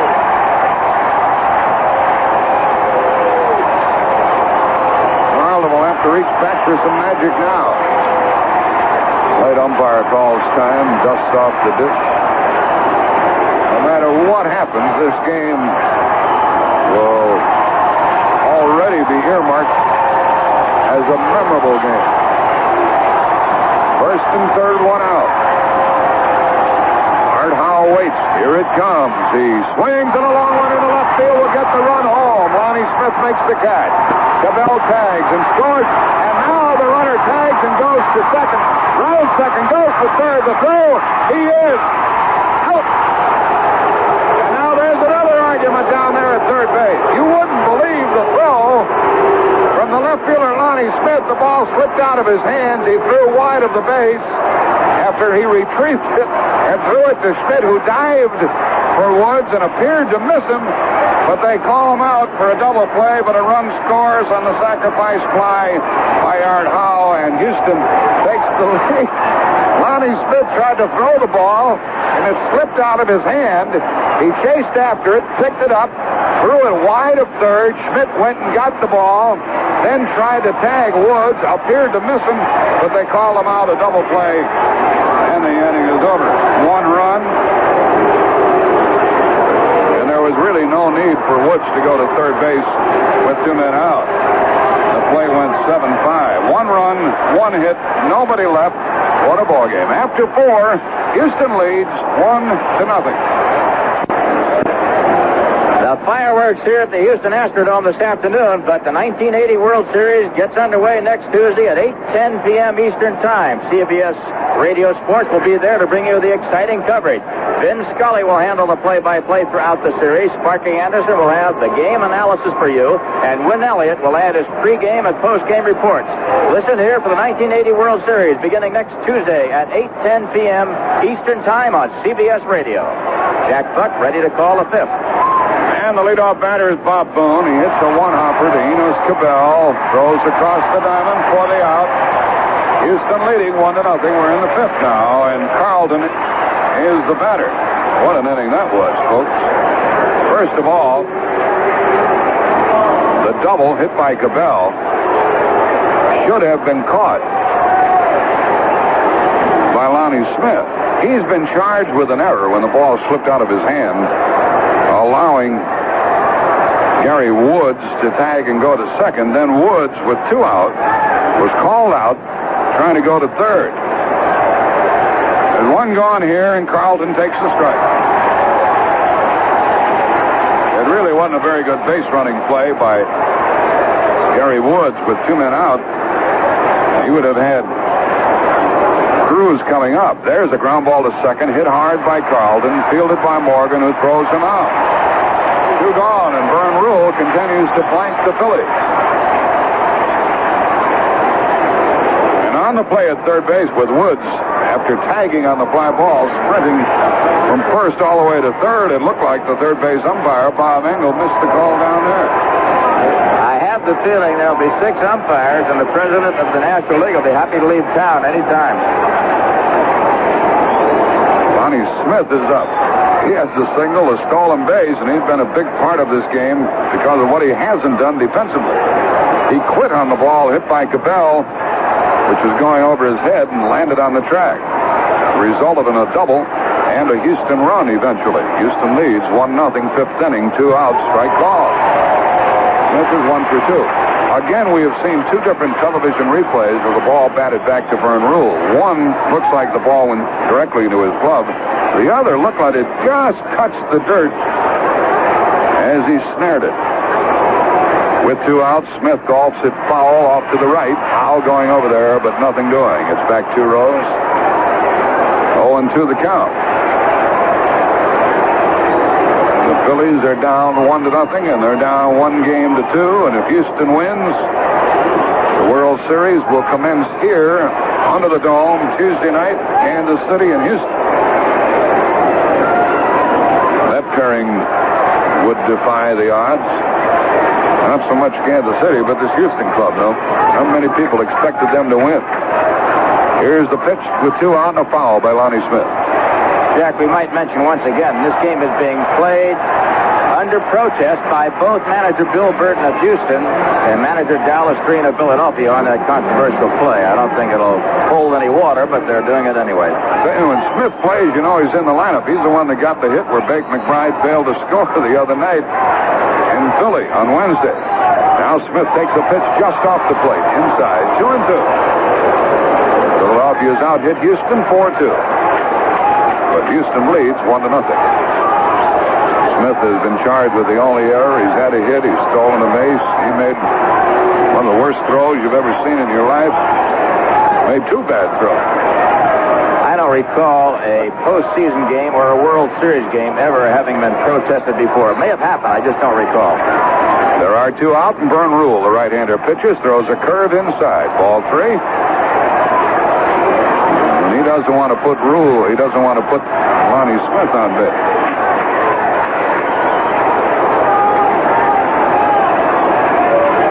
Boone grounded out. Carlton grounded out. Lonnie Smith waits, swings, grounds it to short. Landestoy to his left has it and throws. He's out. If you just tuned in, we've gone halfway through this ball game. The Houston Astrodome in Houston, Texas, where the Astros, if they win it, will wrap up the National League flag. Philadelphia must win to stay alive. Right now, the Astros are leading 1-0. Let's pause 5 seconds for the station to identify themselves on the CBS radio network. This is the 50,000-watt clear channel voice of WHAS, Louisville. Jose Cruz, the batter against Steve Carlton. Bottom of the 5th. Here's Jack Buck once again. Jose Cruz leads it off against Steve Carlton. First pitch is a breaking ball that drops in for a call, strike 1. Cruz fanned his first time. Cruz to be followed by Pujols and Landestoy. 3 Latin ball players in this inning. Another curve and a ball this time outside.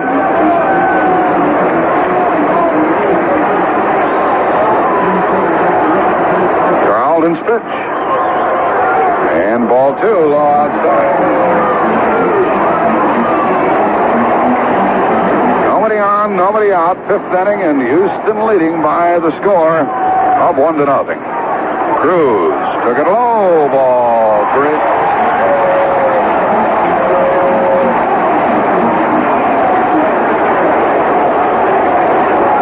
Carlton asked to throw a strike or put the leadoff man on. Strike called as Cruz started to go to first. The umpire called him back, and it's 3-2.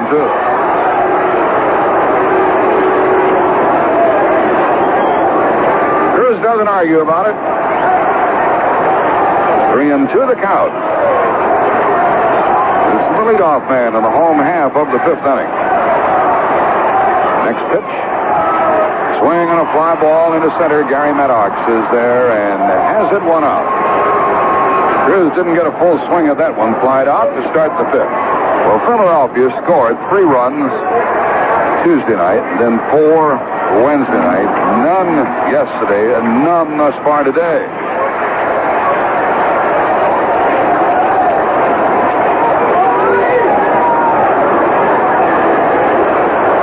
"35 innings, and they have scored 7 runs.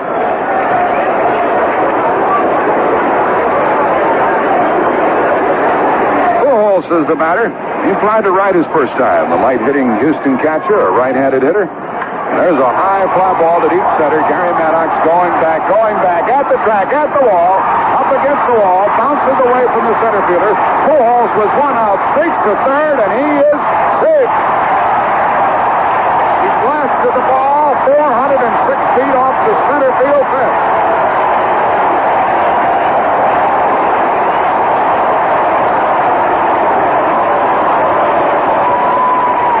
Pujols has to grab a breather down there. He got the extra base because the rebound eluded Garry Maddox and Jerry Coleman. A get you a bottle of Budweiser. We see a squeeze play. Landestoy is not the best of the RBI hitters. He doesn't have a lot of power. The outfield is swung well off to the right and very shallow. The infield is in. There is that possibility. Bob Boone is looking for it, too, so we'll have to see what happens. Pujols, incidentally, not a very fast man. No chance for Maddox to catch that ball. He raced back there, but it hit the wall 406 feet away. And then Garry Maddox ended up too close to the ball, and it went off his glove, and Pujols got the extra base as a result of that. He's at third. Philadelphia's given up only 3 hits. Here's the pitch to Landestoy, and a line drive base hit in the left. Houston leads 2-0 as Pujols scores on a base hit by Landestoy.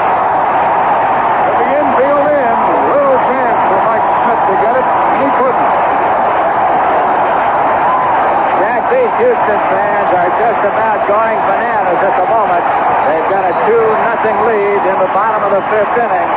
And what now comes into play as Vern Ruhle steps up to the plate is the bullpen of Zambito, McCourty, and Smith. The Houston bullpen could be decisive. You're right, Jerry. The thought just popped into my mind also that if they get another inning or two out of Vern Ruhle, they'll be in great shape. The batter is Ruhle. He's up there to bunt, and ball 1 is high. Houston got a run in the 4th. The hits are even now at 4 apiece as they've added another run here in the 5th. Luis Pujols, with a 199 average during the season, got the triple. And Landestoy, a 247 hitter who had driven in only 27 runs during the year, singled him home past the drawn-in Mike Schmidt. Now ball too high to Ruhle, who's trying to bunt him over with 1 out. Terry Puhl will be the next batter. Ruhle lined out to left his first time. That extended 4th inning where the controversial triple play, double play, and protest of the ball game developed. Since coming back, he's given up a double and a run in the 4th inning and a triple and a run here in the 5th, so he has not been the same pitcher that he was earlier. Vern Ruhle at the plate. Landestoy on at first. Ruhle is going to bunt. He missed it. Strike 2, 2-2. He may still be bunting with a strike 2 count to try to avoid the double play and allow Terry Puhl to bat in this 5th inning, which finds Houston leading 2-0.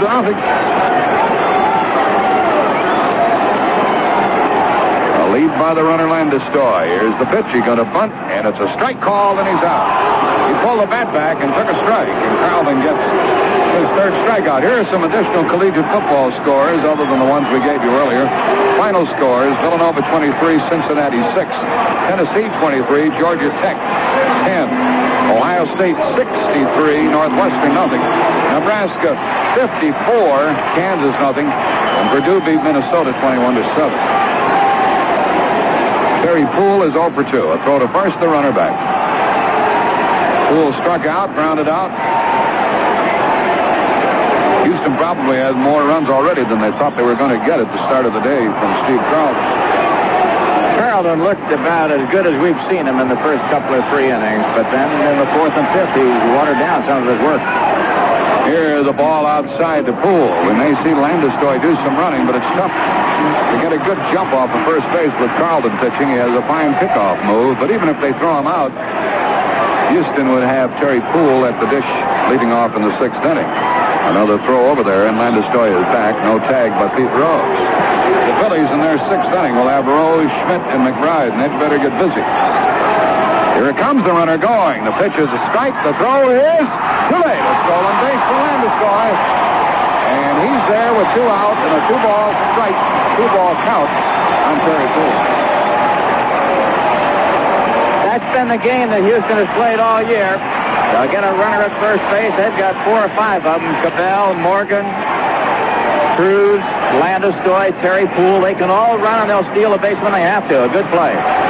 So even without Cesar Cedeno, Houston threatens to wrap it up here today. A base hit by Puhl would add to their lead. He doesn't ordinarily play against left-handers. Takes a breaking ball low, ball 3, and the on-deck hitter is Enos Cabell. Nothing doing in the Philly bullpen. Carlton's a big man, and they're going down the line with him. Runner at second, 2 out. Ball 4, high. second walk by Carlton. 2 on, 2 out, and Cabell is up. He grounded to third and then doubled over the head of Lonnie Smith in left field.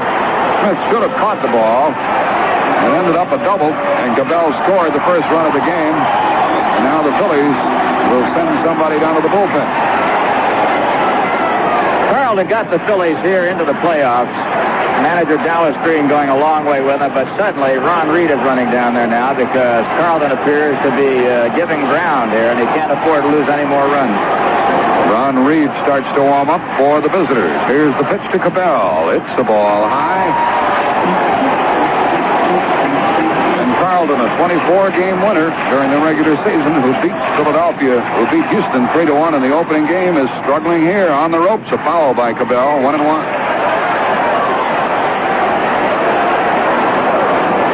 2 on, 2 out. A 1-out triple by Pujols. You wouldn't expect the bottom of the Houston order to get a run for you, but they did with a triple by Pujols and an RBI single by Landestoy. After Ruhle struck out, Landestoy swiped second, and Terry Puhl drew a walk. It's 1-1 to Cabell, and he could put Houston in tremendous shape. Here's the pitch. Swing and a high fly ball to right center. Garry Maddox is there, and he has it. The inning is over. Cabell flies out. Houston gets another run. 1 run, 2 hits, a walk, 2 left. They've stranded 3. 5 innings have been played. The crowd is bananas down here. And after 5, it's the Houston Astros 2, the Philadelphia Phillies nothing. Well, if you've been listening to this ball game, you know it's been an exciting baseball season. And don't you kind of wish that you and your family got to see more games? How many times have you said, man, I wish we had tickets to that one? Well, now's the time to do something about it. Now's the time to make sure that you and your family don't miss out on next season's exciting games. Call your favorite team and ask about the 1981 season tickets. I'm sure they'll have a ticket plan to fit your needs, and you better do it now and join the nearly 43 million fans this year who enjoyed Major League Baseball at the ballparks. Baseball fever. Catch it now for 1981. The preceding has been brought to you on behalf of Major League Baseball. And the proceedings are going to be brought to you by Jack Buck. Vern Ruhle on the mound has blanked Philadelphia for 5 innings. He faces Pete Rose. He's lined out and walked, and he bunts foul, strike 1. Rose trying to figure out a way to get something underway for the Phillies. As I said earlier, the Phils had better get busy. They intend to play any more baseball after today. They trail 2-0, 6th inning. A swing and a miss by Rose. Strike 2. Here are some additional football finals. Missouri 30, Oklahoma State 7. Iowa State 31, Kansas State 7. Illinois 20, Iowa 14. And later on, when we have a lull, we'll repeat all those final football scores that we have. Texas beat Oklahoma today.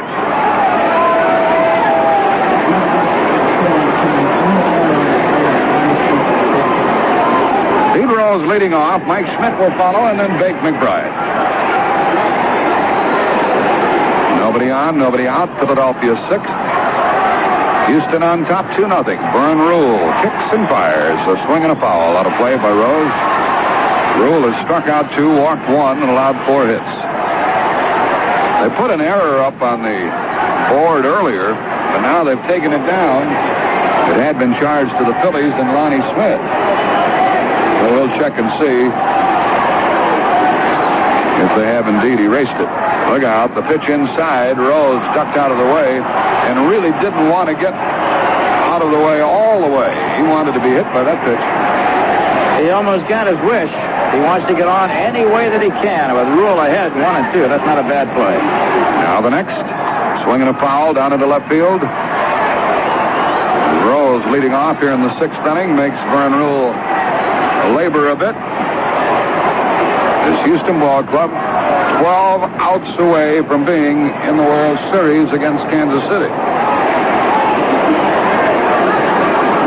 Next pitch, Rose swings and strikes out. Good low breaking ball, got him.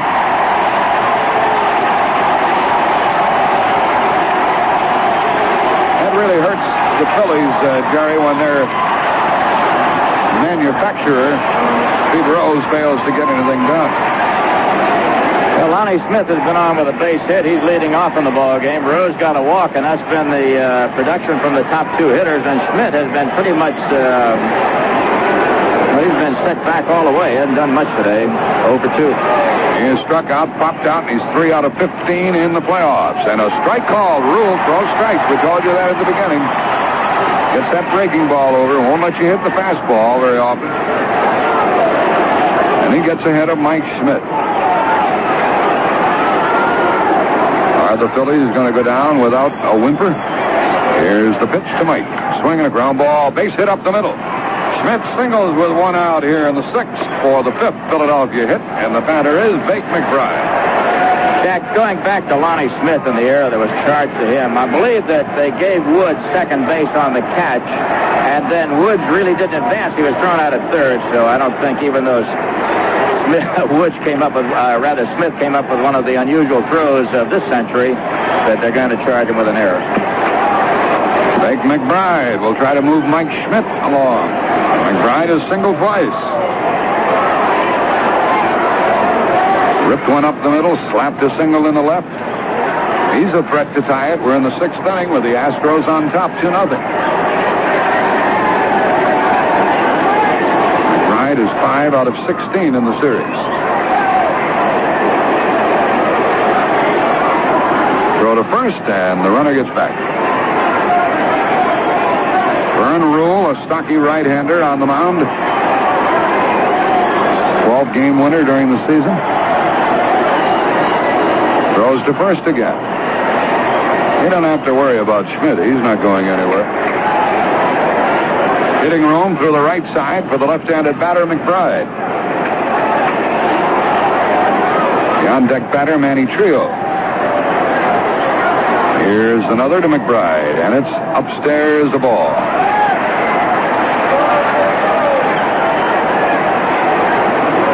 Earlier when they charged Lonnie Smith with an error, you're right, Jerry Coleman, the score ruled that Woods would have advanced even had the ball not slipped out of the left fielder's hand. And then he did throw him out, trying to get the extra base. 1 on, 1 out here for the Phils. The pitch to McBride, swinging a bouncing ball to first. Howe throws to second, out, back to Howe. Wild throw into the dugout. And McBride will go to second with 2 out. They tried the 3-6-3 double play, but Landestoy threw it away. So McBride is on the fielder's choice and advances on the error by Landestoy. Runner is second, 2 out, and Manny Trillo is up. We talked about it before. The one big weakness that the Phillies have in their lineup is the absence of a good number 5 hitter.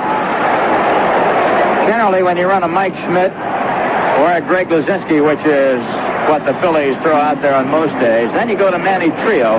Trillo is more a number 2 hitter, and certainly not a 5 or 6 hitter. Those are RBI positions. But manager Dallas Green, strapped to do the best he can, has put Trillo in there because he's got a .292 batting average and he does make contact.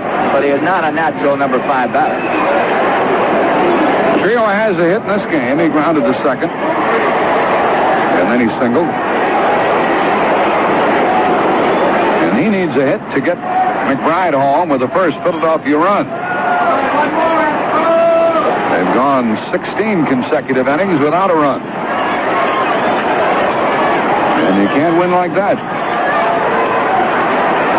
The outfield a little bit to the right for Trillo. Here's the pitch. Swing and a high fly ball will end this inning. It's into left center, and Terry Puhl is over there. He has it. Trillo flies out. No runs, 1 hit, 1 left for Philadelphia, and they just can't break through. We're going into the home half of the 6th inning. The Astros are 9 outs away from the World Series. And going into the home half of the 6th, it's Houston 2, Philadelphia nothing. Last half of the 6th inning coming up. Joe Morgan, Gary Woods, and Art Howe going up against Steve Carlton. Houston sitting on top 2-0. They got a run on the 4th inning on a double by Cabell. He went to third on a ground out by Morgan and scored on a sacrifice fly by Art Howe. They got another run on the 5th inning on a triple by Pujols with 1 out and a single by Rafael Landestoy. That has been the scoring. Phillies trying to check the Houston Astros. They're trailing 2-0. There is no tomorrow for Philadelphia. They must win to stay alive. Morgan has bounced to the pitcher and bounced to first, and here's Jack Buck to call it for you. Joe Morgan is 0 for 2 today against Steve Carlton and takes ball 1 low. We're in the home half of the 6th inning. Bills have out-hit Houston 5-4, but the Astros lead 2-0 as Morgan takes it high. Carlton is fan 3, walk 2. Give up a run in the 4th. Double by Cabell, an infield out, and a fly ball by Howe. Then another in the 5th. There's a little number off the end of the bat. Schmidt, a backhand stop. Foul ball as Schmidt went ahead and made the play anyhow. 2 balls and a strike. Jack, sometimes people watching baseball games do not understand that it is the position of the ball and not the fielder that determines fair or foul.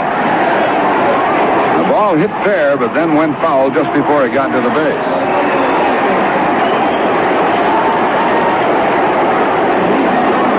Joe Morgan comes back to the plate. He helped Houston score that 4th inning run after Cabell led off with a double. Morgan pulled the ball, advanced the runner to 3rd. He scored on the fly ball by Howe. And in the 5th, Pujols tripled and Landestoy singled him home. Next pitch to Morgan is a ball. So Shea, a left-hander, warms up. Dickie Knowles, a right-hander for Philadelphia. Morgan fouls it back here. 3-2 the count. Nobody on, nobody out.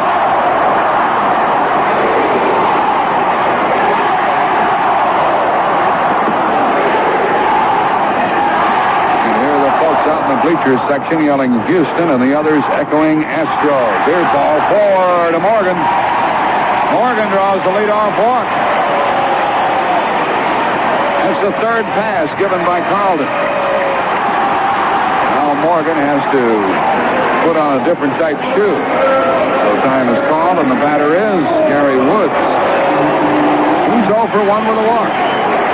Jack, that's the great skill of a Joe Morgan, who is 8th all-time in base on balls. You get him as a leadoff man, he can get that walk for you and start an inning. You get him up there to drive in a run, he can do that. He also has power. And at one time, he would average over 20 home runs, over 300, over 100 walks, over 100 RBIs. He was one of those guys that you could really say he can do it all. More and more, it looks like he'll be able to display his wares in the World Series.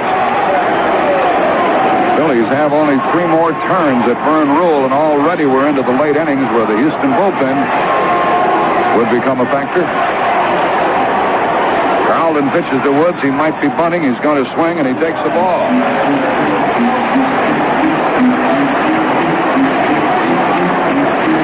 Now there's a chance Houston might do a little running. They take advantage of the score, and they're ahead 2-0 here in the 6th. The lead by Morgan. The pitch, swinging a ground ball to the left side. Schmidt gets it, goes to second, out, throw to first, safe. Woods is not a speedy runner, but the ball was not really a double play ball. They did get Morgan at second base. Woods reaches on the fielder's choice, 5-4. And Art Howe is up there now.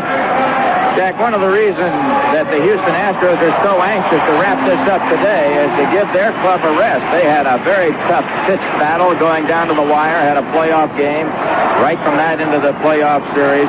So they would love to wrap it up today and take a couple of days off before they go after Kansas City in the World Series, if they can win it today.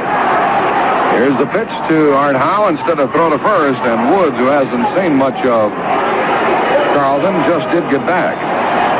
Greetings to everyone listening on American Forces Radio.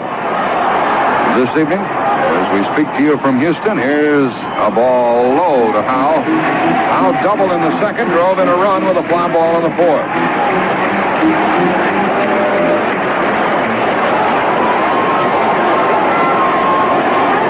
One on, one out. Woods takes his lead, draws a throw. Back in time. Phillies in their 7th inning will have Maddox, Bowa, and Boone, and if anybody gets on, Carlton is due up. That's where they're toiling in the bullpen. There goes the runner. They pitch out. The throw by Boone, and he is safe.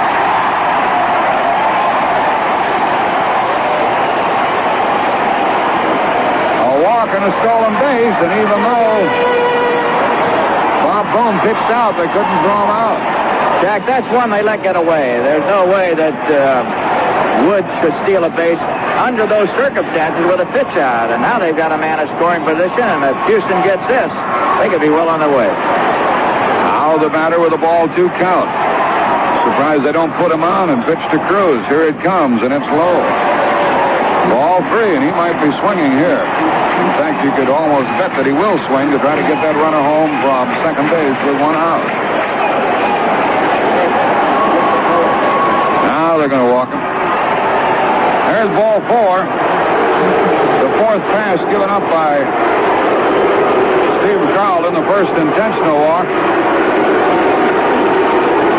And the only thing keeping Carlton in the game right now is the fact that Cruz is a left-handed batter. 2 on, 1 out for Houston. They lead 2-0. Here's the pitch to Cruz. Up and in a ball. Cruz is struck out, flied out. 0 for 2 and 4 out of 11. Carlton working rapidly. Brings it home. Inside, ball 2. Steve's not paying much attention to that runner at second base, Gary Woods.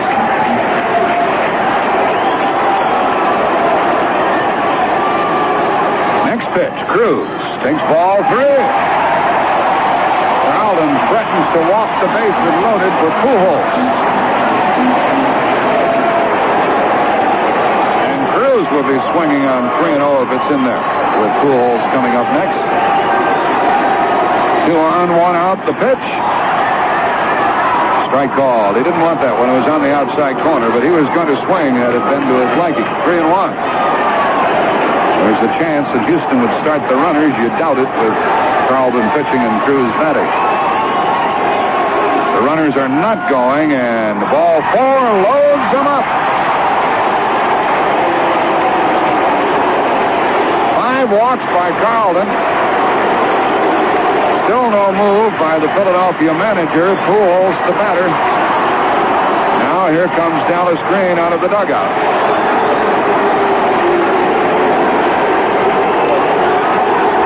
Manager Bill Bird is pretty much strapped because his other catcher, Alan Ashby, has a rib cage problem. And if he wanted to go to the bench for a pinch hitter against the right-hander, Knowles is coming in to pitch, Jack. Let's see what manager Bill Burden does. Whether he gambles. Let's see how it works. Well, Carlton pitched 5 1/3. He allowed 2 runs, and he leaves the bases loaded. He gave 4 hits. He walked 5, 1 intentionally, and he had 3 strikeouts. A lot of people thought, as Carlton gives way to Dickie Knowles, the right-hander, that it was automatic with Carlton going out there for him to get a victory, but it didn't turn out that way here today. One of the problems with Carlton was he was pitching with a day short in the rest department. Instead of getting his normal 4, he only got 3, and he has had a tremendous year. He has 33 decisions, 24 and 9. He's pitched over 300 innings, struck out about 280. Has had a spectacular year, but sometimes at the end of the year, those things can reach back and get you. Carlton, especially after that long delay because of that controversial play in the 4th inning, never really seemed right again. When he came out on the 4th, he gave up a run. He gave up another in the 5th. He has walked the bases full here in the 6th, and all of those runs belong to him as they score. He was good at the start. Outstanding. Folks, it's a triple threat 3-day weekend on CBS Radio. Baseball, horse racing, and football. Now through Columbus Day. The National League Championships will decide who goes on to face Kansas City in the World Series. Tomorrow, Champagne Stakes for 2-year-old thoroughbreds will provide a look at possible Triple Crown winners. Monday night, exciting NFL action. Washington meets Denver at Denver. Hear it all here on most of these CBS Radio Network stations. Luis Pujols flied to right.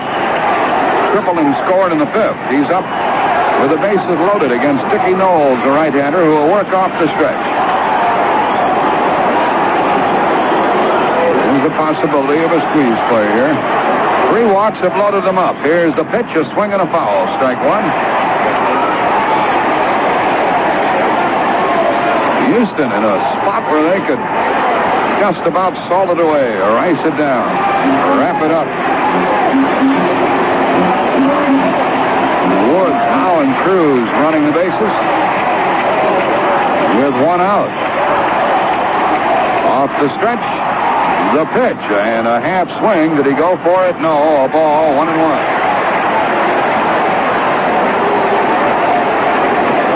Pujols looks it down Leppert, the third base coach. So Shea is joined by Ron Reed, a right-hander in the Philadelphia bullpen. The pitch inside to the Houston catcher, ball 2, 2-1.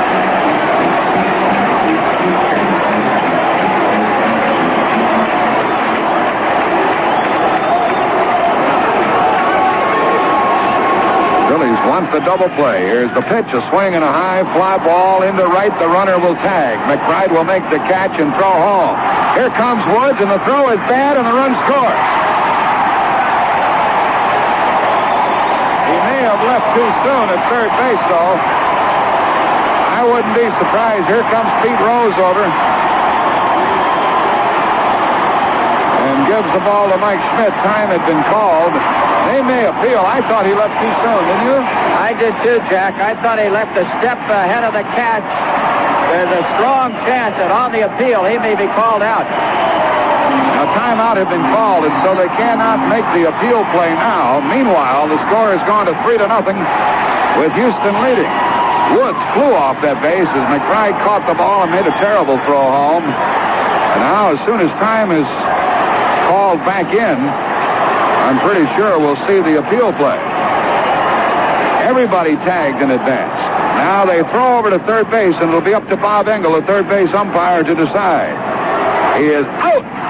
He left too soon, and it's a double play, ending the inning, and no run. Bob Engel, the third base umpire, said he did indeed leave too soon, and the Astros don't argue about it. Jack, it was very visible, no question about it. Garry Woods doubled up on a unique play, and we've had all kinds of them this afternoon. So the Houston Astros lose a run in a situation where he could have counted 5 before he left. So in the inning, no runs, no hits, no errors, 2 left. Houston is at 5, and that gave Bob Engel a chance to use all of the acting ability that he had at his command. He jumped straight up in the air and called him out. And after 6 innings, it is still Houston 2, Philadelphia nothing. From the Houston Astrodome, where we have seen it all this afternoon, all kinds of unusual things taking place, we're moving into the bottom third of this ball game. Garry Maddox, Larry Bowa, Bob Boone coming on against Vern Ruhle. Houston leading 2-0. Jack Buck standing by. Vern Ruhle on the mound. He is blanked Philadelphia on 5 hits through 6 innings. Houston 9 outs away from being in the World Series against Kansas City. Maddox is 0 for 2, leading off in the 7th and swings and fouls at strike 1. He's the guy who hit that little looper back to the mound, which brought about all the consternation in the 4th inning. Meanwhile, Jerry Coleman, the Philadelphia ball club, has a Venus de Milo outfield. No arms. Here's a pitch up and in, a ball, 1-1. I've been around a long time. I never heard that one before. Where did they come up with these? Is that what they, you people practice in St. Louis, sir? With apologies to Garry Maddox, who can throw pretty well. Here's a swing and a foul by Garry. He's in the hole, 1-2. I want you to identify yourself so they'll know that you said it. And all those people in Philadelphia will be after you when you get to Philadelphia. I always saw the throws by Lonnie Smith and Bake McBride. I hope the Little Leaguers didn't see him here today. We're in the 7th inning. Nobody on, nobody out. Houston leading 2-0, and Maddox swings and corks it down the line, foul into left field and out of play. Maddox, Bowa, and Boone with the pitcher Knowles due to bat 4th. Steve Carlton out of this game. Ron Reed continues to throw in the bullpen as the Phillies anticipate the use of a pinch hitter. They're still in this game. They trail by only 2. Maddox swings and a high foul off to the right near the stands, and nothing doing for the Houston catcher. Jack, it may be that Philadelphia will never score today, but they are just one base runner and one big drive away from tying this ball game up. So don't go away, gang. We got a game going here. The run lost by Woods when he left too soon at third could be a very critical run. Phillies have left 5 and hit into a double play. A memorable double play, to say the least. Maddox trying to get aboard. Swings and corks it high in the air, foul into left. He was fooled by the pitch. It goes into the seats, but he got a piece of it and fouled it away. Right after Maddox does something, on or out, we'll repeat all those football scores for you, and when we do give them to you, they will all be finals.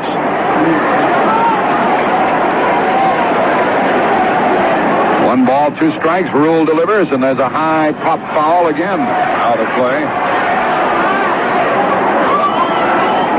Maddox battles Vern Ruhle. Ruhle has walked 1 and 3, scattered 5 hits.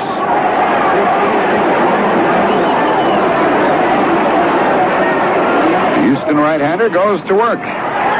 Swinging a line drive into left, curving, foul again. Well, let's get into some of these football scores. These are all finals. Alabama 17, Rutgers 13, Michigan 27, Michigan State 23.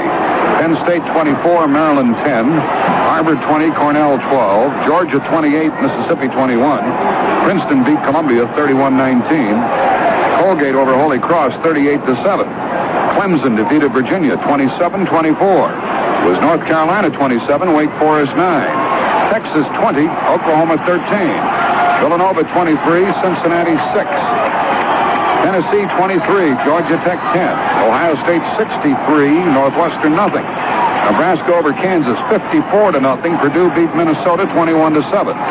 Missouri 30, Oklahoma State 7, Iowa State 31, Kansas State 7, Illinois 20, Iowa 14. Now another foul by Maddox. And it's still 1 ball, 2 strikes. Houston has their bullpen well rested. We're in the 7th inning, and the Astros lead 2-0. They are 9 outs away from the World Series against the Kansas City Royals. Nobody on, nobody out. 7th inning. The next pitch to Maddox. Swinging a ground ball to the left side. Cabell has it. His throw is okay. 1 out.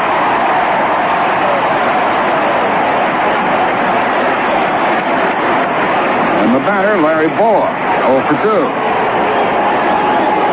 In 3 out of 11. Bob Boone moving on deck. You ever see such a good hitting ball club shackled like the Phillies have been? It's been incredible, Jack. They have no runs, 5 base hits so far. Shutout yesterday, 1-0 in 11 innings. It has been incredible. Even the game they won 3-1, they had trouble getting runs in that one. That's the kind of a game you expect out of Houston because they don't score much, but the Phillies have been put back considerably. Bowa takes a strike, as a good ball player will do. With his club trailing 2-0. Bowa took strike 1. Grounded to short, grounded to second. Usually tries to drive the ball up the middle or slap it to the left side. He swings and fouls it back here. And that's strike 2, and you can't say enough about Vern Ruhle. He hasn't let the situation bother him 1 iota. Boy, they've had good pitching. And Necro, and now Ruhle. Here's a bouncing ball to second. Joe Morgan has that, and Bowa is out. Now the Astros are only 7 outs away from being in the World Series, and Ruhle is breezing. Vern is a pitcher that most clubs felt when they got him. They said, hey, we got a second-line pitcher to go after today. And then we mentioned earlier, J.R. Richard and that stroke put Ruhle into the limelight, and he has taken over and has been one of the better Houston pitchers right down to the wire, and he is much more effective, according to his record, in the second half of the game as opposed to the early part. Pitching to Boone, a swing and a foul, strike 1. Back to the screen and whistled. Boone is grounded to short, grounded to third, and the heart seems to be taken out of this Philadelphia club. Their best pitcher, Carlton, has been KO'd. Del Unser moves on deck. He'll be the pinch hitter for Knowles if Boone gets on base.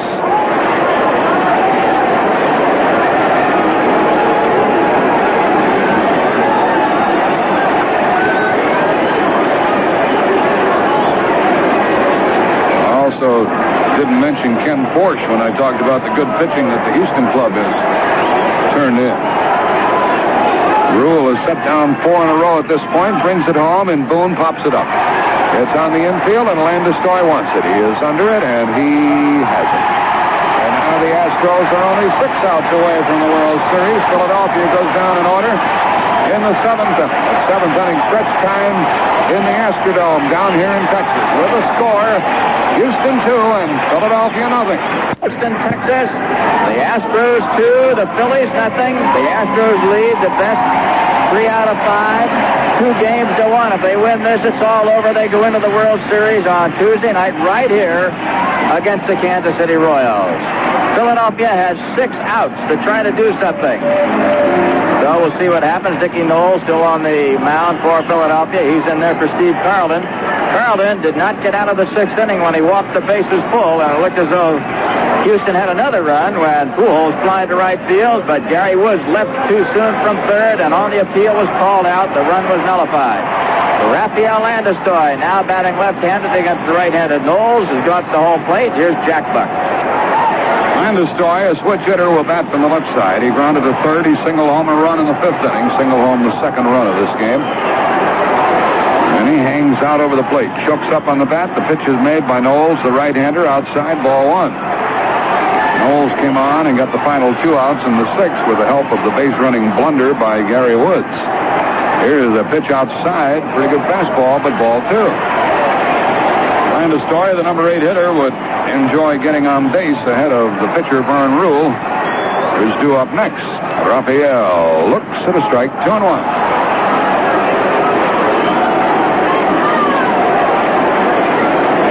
Some game. Philadelphia won the first game of this series. Now Houston threatens to win 3 in a row. Landestoy hits it high in the air near the line, foul down near the bullpen area, and out of play it goes. 2 balls, 2 strikes. Larry Bowa made a run for that ball. It landed foul, 2-2.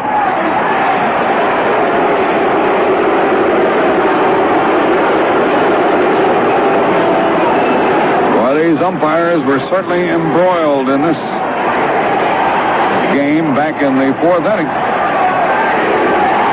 Landestoy shoots it foul past third. That's the kind of hitter he is from the left side. Jack, did you ever read that book called Knotty Problems of Baseball? We got one for him. That was really something. Up high to the batter. 3-2. Crowd giving all the vocal support they can muster to their club. Landestoy leading off, swings, hits it on the ground to Rose. He backhands it, gives it to the pitcher, close but out at first. 1 gone. Rose and Knowles handled it very well. We remarked about it the other day, the way that Pete Rose has made himself such a fine first baseman. A big hand here for Vern Ruhle, who comes up with 1 out. They're on their feet.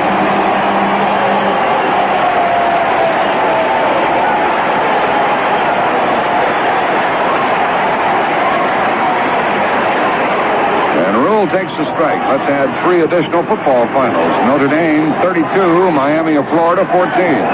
Indiana 24, Wisconsin nothing. Syracuse 31, Temple 7. Now a ball to the batter, Vern Ruhle. We're in the bottom of the 7th. Houston leading 2-0. Over the fading Phils. Here's the pitch. Swinging a high pop fly in the infield, called for by Mike Schmidt. He has it for the 2nd out. Terry Puhl will be the batter against Dickie Knowles, N-O-L-E-S. In the Philadelphia 8th inning, they'll have a pinch hitter, probably Unser, then Smith and Rose. And they're down to their final 6 outs of the season. Again, congratulations to the Kansas City Royals. They swept the Yankees. They beat them 7-2, 3-2, and last night 4-2. They'll play in the series in the National League City Tuesday night. And Vince Scully and Sparky Anderson will commence their World Series broadcast at 8:10 Eastern Time. Win Elliott with the pregame and postgame shows. A foul by the batter. 1-1. Monday night, Hank Stram and I will be in Denver, the Mile High City, for the Redskin game, 9 o'clock Eastern Time. Puhl with 2 out, ball 2. Actually, our broadcast commences at 8:50 with Dick Stockton on Monday night. Ball low to Puhl, 3-1.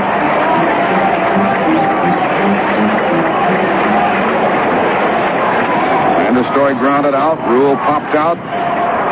Ball 4 puts Terry Puhl on base. Dickie Knowles, while off the pitching rubber, fakes a throw to first.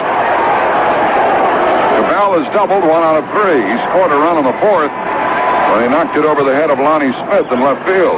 Smith quit on the ball. Both Jerry Coleman and I thought he could have caught it. It landed on the track in front of the fence. The Phillies pitch out, but nothing shaking. Ball 1. Cabell, a good hit-and-run man.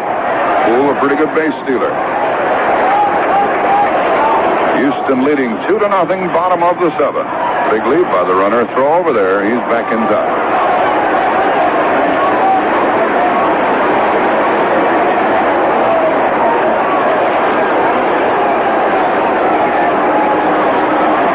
Cabell waits.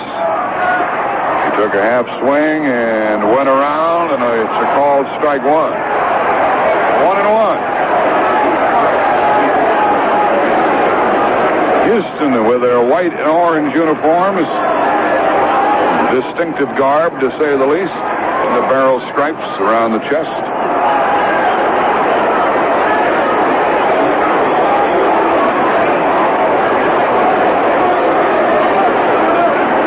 Steve Carlton started. He's been charged with the 2 runs. They pitch out, the runner going. The throw is not in time. Bowa claims that he tagged Puhl on the head as he went by, but he missed him. According to the umpire and the runners at second. Well, one of the problems in the pitch out was that the ball was pitched out too far, and it took Boone a moment to get himself untracked. And in on a very close play at second base went Terry Puhl. That could be a vital run out there. Cabell needs a simple base hit to get Puhl home from second. The pitch, Cabell takes it low. Ball 3 with Morgan on deck.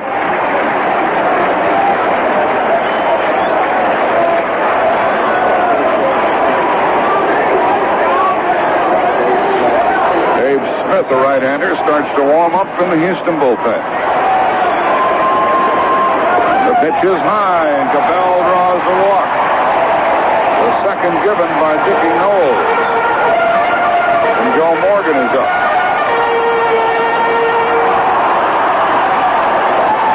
I wouldn't be surprised to see Soche come in and see him pitch to Morgan. In fact, I fully expect that to happen because Morgan could tuck this one away. Jack, there's no tomorrow. It doesn't make much difference. You may as well use anybody and everybody that can pitch or play. Even though the Philadelphia pitcher is due to lead off in the bottom of the 7th, you need a pitcher to get the final out in this 7th inning. I'm not saying that Dickie Knowles won't do it, but Soche would have a better chance at it. 2 on, 2 out now. Here comes Dallas Green out of the dugout. He has the left-hander Soche in the bullpen. He wants him. He had to bring him in, Jerry. No question about it, Jack. You've got to do everything you possibly can if you have to use 4 or 5 pitches in a row. Anybody that can throw that where the percentage is for you has got the left-hander now against the left-handed Morgan. I'm not going to take Morgan out of the ball game. He's going to hit, so they're coming in with a left-hander, Kevin Soche. Left-hander against left-hander. Soche pitching to Morgan. 2 on, 2 out. He may not do it, but it'd be just like Morgan to ice this one for the Houston club. He's 0 for 2 with a walk. Here's the pitch. It's up high, ball 1. Now Ron Reed is joined by Warren Brewster down on the bullpen for the visiting Phils. Next one to Morgan. Inside off the plate. A ball 2.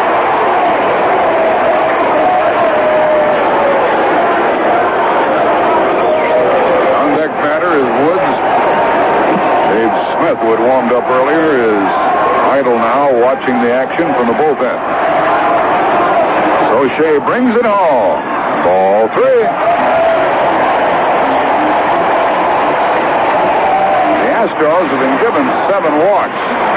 You really do them a favor when you give them a base on balls. They've got such speed, Jack, that they activate that into extra base hits in effect.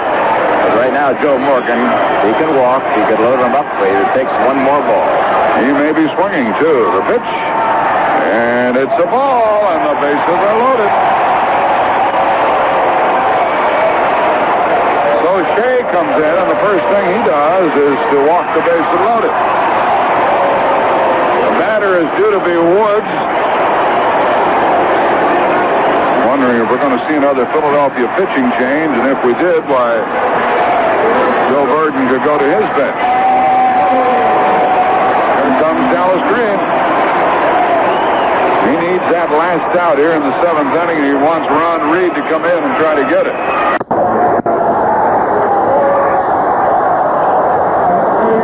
Dickie Knowles started this inning. Got the first 2 out, then walked Puhl and Cabell. Gave way to Soche. He added a walk to Morgan. Walling, with the base loaded and 2 out, is batting for Gary Woods. Danny Walling. Left-handed batter. He drove home the winner yesterday with a sacrifice fly in the 11th inning.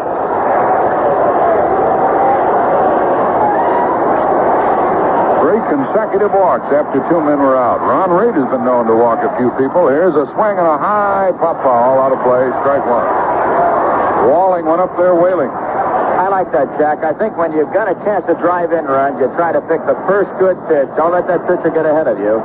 Frequently, a pitcher will say, well, I'll slip one by him, and if you're ready, you can do some damage. Walling's a left-handed batter. The right-handed hitting Art Howe is waiting on deck.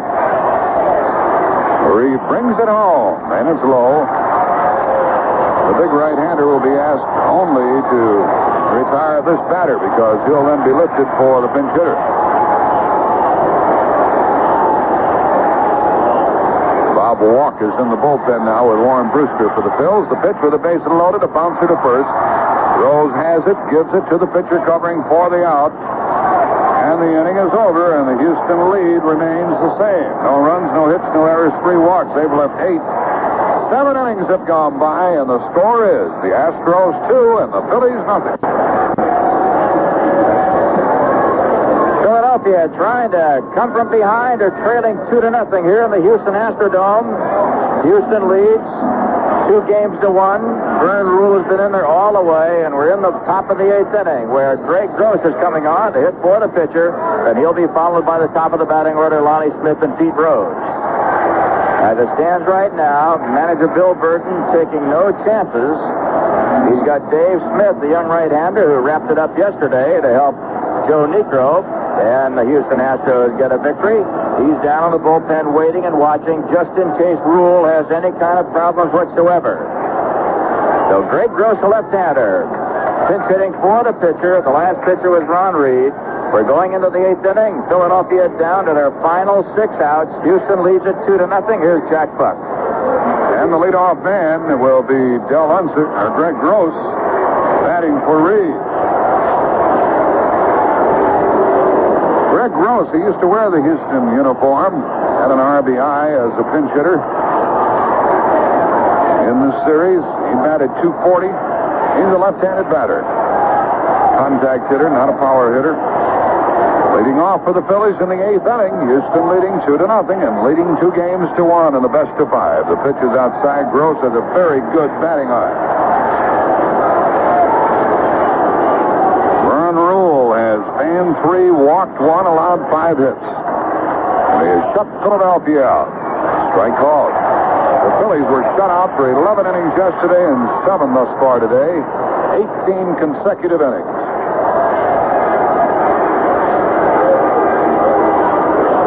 A ball and a strike to Greg Gross. Outfield plays him around to the left. Cabell is in at third. And Ruhle, who's been working slowly and deliberately all day, brings it. Swing and a smash up the middle is a hit. Into center field it goes, and maybe that'll get the Phillies started. It's only the third time in the game they've had the leadoff man on base, and the batter is Lonnie Smith, a tough fellow to get on the double play. So Lonnie Smith, right-hand batter, is waiting now. Gross at first base. And it looks like Joe Sambito. Yeah, the left-hander is going down for Houston. So manager Bill Burton is throwing everything he's got. Sambito, the left-hander. Smith, the right-hander, throwing in the event that Ruhle caves in. Phillies trying to get back in this game, win it, and set it up for the deciding game tomorrow. Houston doesn't want that. They want to end it here this evening. Lonnie Smith at the plate. He's 1 for 3. The pitch is made. A swing and a foul, trying to go to right. Back on the screen, strike one.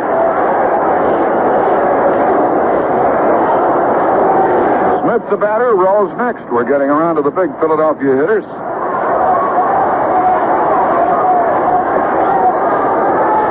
We are in the eighth. Sambito and Smith, the 1-2 punch in the bullpen, warming up for Bill Burton. Cabell in at third. Landestoy and Morgan have shortened up a step to help if they get a double play ball. The lead by Gross and the pitch. Up high to Lonnie Smith, the ball, 1-1. Luzinski didn't start today. He's on the bench, you have to remember, in case Sambito comes into this game. Jack, I get the feeling that Ruhle might be pressing just a little bit. Looks like he's trying to aim the ball, get it over there. He gets the sign from Luis Pujols and checks the runner at first. The 1-1 pitch on the way, swinging a foul, and that puts Lonnie Smith in the hole 1-2. One thing about it, you know, time-wise alone, we're going on 3 hours, plus his warm-up procedure and all. You know, he's been working for about 3.5 hours. Got to be young. So he's got to be a little pooped. And they gave a leadoff single here to the pinch hitter Gross. Greg Gross in the eighth.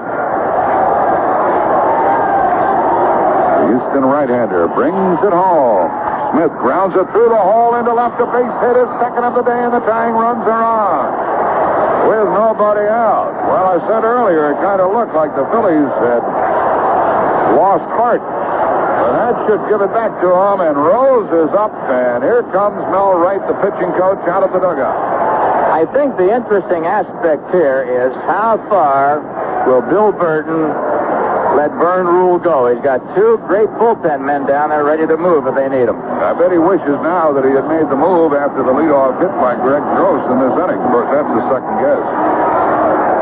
Pete Rose is up there, and you can't pick a side for him.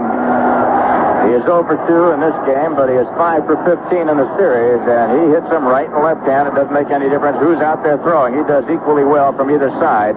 But after Rose, it gets interesting. Then you've got Schmidt, and then you can take dead aim with a Dave Smith if you want to go after the right-hand hitting Smith, but then you got Bake McBride to follow. So I'll tell you, there are times when managers stagger their lineup, right, left, that the manager who wants to make the move has to decide the exact right time to do it. Lonnie Smith hit a terrible pitch. He went down and got it and golfed it through the hole. Cabell was guarding the line against the double and couldn't get near the ball. So the Phillies have put the tying runs on base here in the 8th inning, and they haven't scored in 18 consecutive innings. Rose is 0 for 2 with a walk against Ruhle. He was robbed of a base hit on a diving catch by Cruz in the first. He walked in the third and struck out in the 6th inning. And the Phillies might be bunting. I doubt it with Rose up there. Here is the pitch on the way. He's going to bunt, and he does. Foul down the third base line. Strike one. Well, that's a desperate effort by Dallas Green, the Philadelphia manager. He wants to get in the game. He knows his club hasn't been hitting much, and he'll try anything to make it work.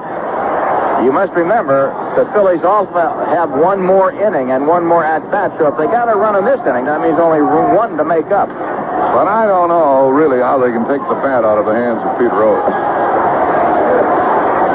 He's up there batting from the left side. Greg Gross at second base. Lonnie Smith, a speedy runner, carrying the tying run at first. Nobody out in the 8th inning.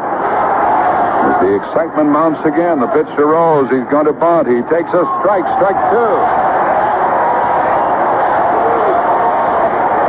Well, he's been given the bunt sign, but I'll bet you he doesn't want to bunt. Well, he doesn't have to now. I'll tell you that. He's got 1 strike to work on. That ball was a perfect pitch right down the middle. I don't know why Pete took it, because it was, dead center. If you had a calculator, you could have split the difference right down the center of the plate. Unless he didn't want to bunt it.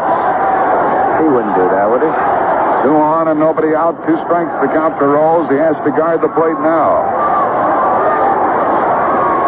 Vern Ruhle looks in, gets the sign from Pujols. And the pitch to Rose is on the way. Inside, ball 1. Phillies have out-hit Houston 7-4, but they trail 2-0.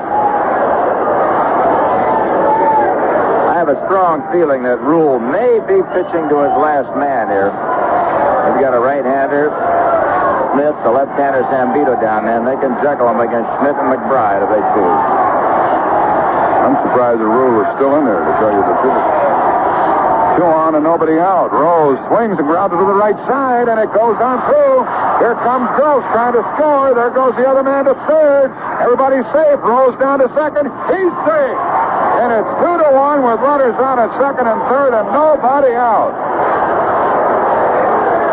Second and third with nobody out. And Gary Woods might have thrown, or Dennis Walling might have thrown to the wrong base. He should have kept Rose at first. Whatever he did, there was no cutoff man in there to cut it off. And that's why Rose got down to second base. But nevertheless, the results are Philadelphia tying run at third, go-ahead run at second, nobody out. Here's manager Bill Burton, and the Houston bullpen is going to be called on to provide a miracle. 1 out of 3. He hasn't driven in a run during the entire playoff. And Dave Smith will work off the stretch. He's a power pitcher who throws a forkball. The pitch, a swing and a foul, strike 1. Jack, a strikeout, a pop-up, anything that'll keep the ball in the infield and freeze those runners. In fact, Houston, in effect, is giving up the tie. They're not going to give away the win, but they're playing their shortstop, second baseman, and their first baseman back. Even Cabell is back at third, although on the AstroTurf it doesn't mean that much. This puts Schmidt in the middle. Does he just want to make contact and hit the ball on the ground and get the tying run home, or is he going for the pump? He swings, grounds it to third, foul, strike 2. He's trying for downtown. He's not thinking about the tying run. It was a situation just like this, only Rose was at third when Schmidt grounded to Cabell and they got Rose at the plate. The only chance that Houston really had to score yesterday in that 1-0 win by Houston. So Schmidt once again has a key man at third base. That's the tying run. Let's see. It's a 2-1 game with the Phillies batting here in the 8th. On the base hit by Rose, Lonnie Smith struck out for third and made it over there, and Rose trailed down to second base. Cabell was a little late making his throw down there. The pitch to Mike Schmidt. Swing and a foul. Just rolls away from the catcher, Pujols. He was struck by that foul tip, and Schmidt is lucky to be still up there. He just got a piece of that forkball. Luis Pujols is lucky to still be in the ballgame the way that thing plunked him. It looked like it got him right on the right ankle, and he just went out from under. And don't forget, Alan Ashby is an injured player. How well he can handle it, we don't know. Bochy is down in the bullpen. He is the number 3 catcher and available if needed, but rarely is he used in a ballgame where Houston feels they want to win. I'm not taking anything away from Bochy, but manager Bill Burton has stayed with Ashby and Pujols throughout the year. So they tend to Pujols, who was struck probably on the toe by that foul tip that allowed Mike Schmidt to stay up there. Here in this inning, a leadoff pinch single by Greg Gross. Unser was going to pinch hit, then Dallas Crane changed his mind at the last moment. A fortuitous switch. I think the reason is Gross is a better leadoff pinch hitter, and Unser is a better man to drive in the run. So he went with a guy that could get on, and he did. Gross started it with a single to center. Pujols still not ready to resume. Tomorrow afternoon, CBS Radio Sports takes you to the races. The Champagne Stakes from Belmont in New York. When Elliott sets the scene and Ray Haight calls it from wire to wire on many of these same stations tomorrow, right after 5 o'clock at 5:07 p.m. Eastern Time. Jack, we're looking at Pujols, who is still having trouble putting weight on that right foot. I don't know how hard he was hit, but apparently it was more severe than we realized. The Houston trainer is giving him the once-over with that ethyl chloride. It's a freezing component that keeps the swelling down. I think he's going to be all right, but that right ankle is very tender at the moment. No way a catcher can really function well if he can't shift. He is hurting, and of course a wild pitch or a pass ball would allow the tying run to score. Bill Burton doesn't even come out of the dugout. He doesn't want to put the catcher in a spot to say, hey, take me out. There's no one to talk to except the trainer. Well, Bill is coming out now. I think Bill must find out whether or not his catcher can move around. If he can't move around, he can't catch. And he is gimping, and I don't think he's going to make it the way he's giving way on that leg. Now, that means that you have Bochy down in the bullpen, who was the number 3 catcher, and Alan Ashby with a pulled rib cage, the number 2 catcher, on the bench. So this could be a very tough break for Houston. Ashby down in the dugout is reaching for his glove right now. As Burton and Pujols and others talk it over. Pujols is going to leave. He's hurt. How do you like that? Well, just to explain that, the catcher's ankle, along with his arm and his hands, may be the most vital part of his anatomy. If you can't shift sideways to catch those hard curves or balls in the dirt, you can't play the game. And Bochy apparently got hit so badly that he has to leave it. And we're going to see... Pujols got hit so badly he's going to have to leave, and I believe they're going to bring in Bochy. Yep, it's going to be the number 3 catcher on their club. The infield is back, except for Cabell at third. Lonnie Smith is the runner at third. Pete Rose with the go-ahead run is at second. Nobody out here in the Philadelphia 8th inning. They finally scored. They've been blanked for 18 innings in a row. Here's the pitch to Schmidt. A ball, and it gets away, but not enough for the catcher, for the runner to try to score. Jack, if Pujols had been in on that pitch, it might still be going to the backstop, because with that bad leg, I doubt if he could have shifted quick enough to stop it. 1 ball, 2 strikes. You know, when you get a catcher who is not really good defensively, and I'm not saying that's the case with Bochy, it'll make that pitcher a little timid about throwing the ball in the dirt or keeping the ball down. Outfield deep to the left for the big home run threat, Mike Schmidt. Bake McBride on deck. Joe Sambito in the Houston bullpen. Time call.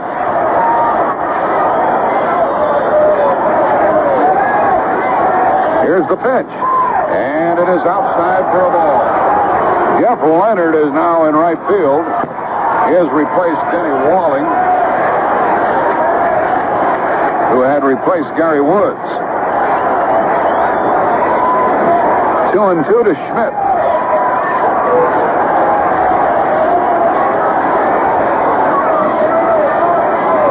Second and third with nobody out. The pitch. Low for ball 3.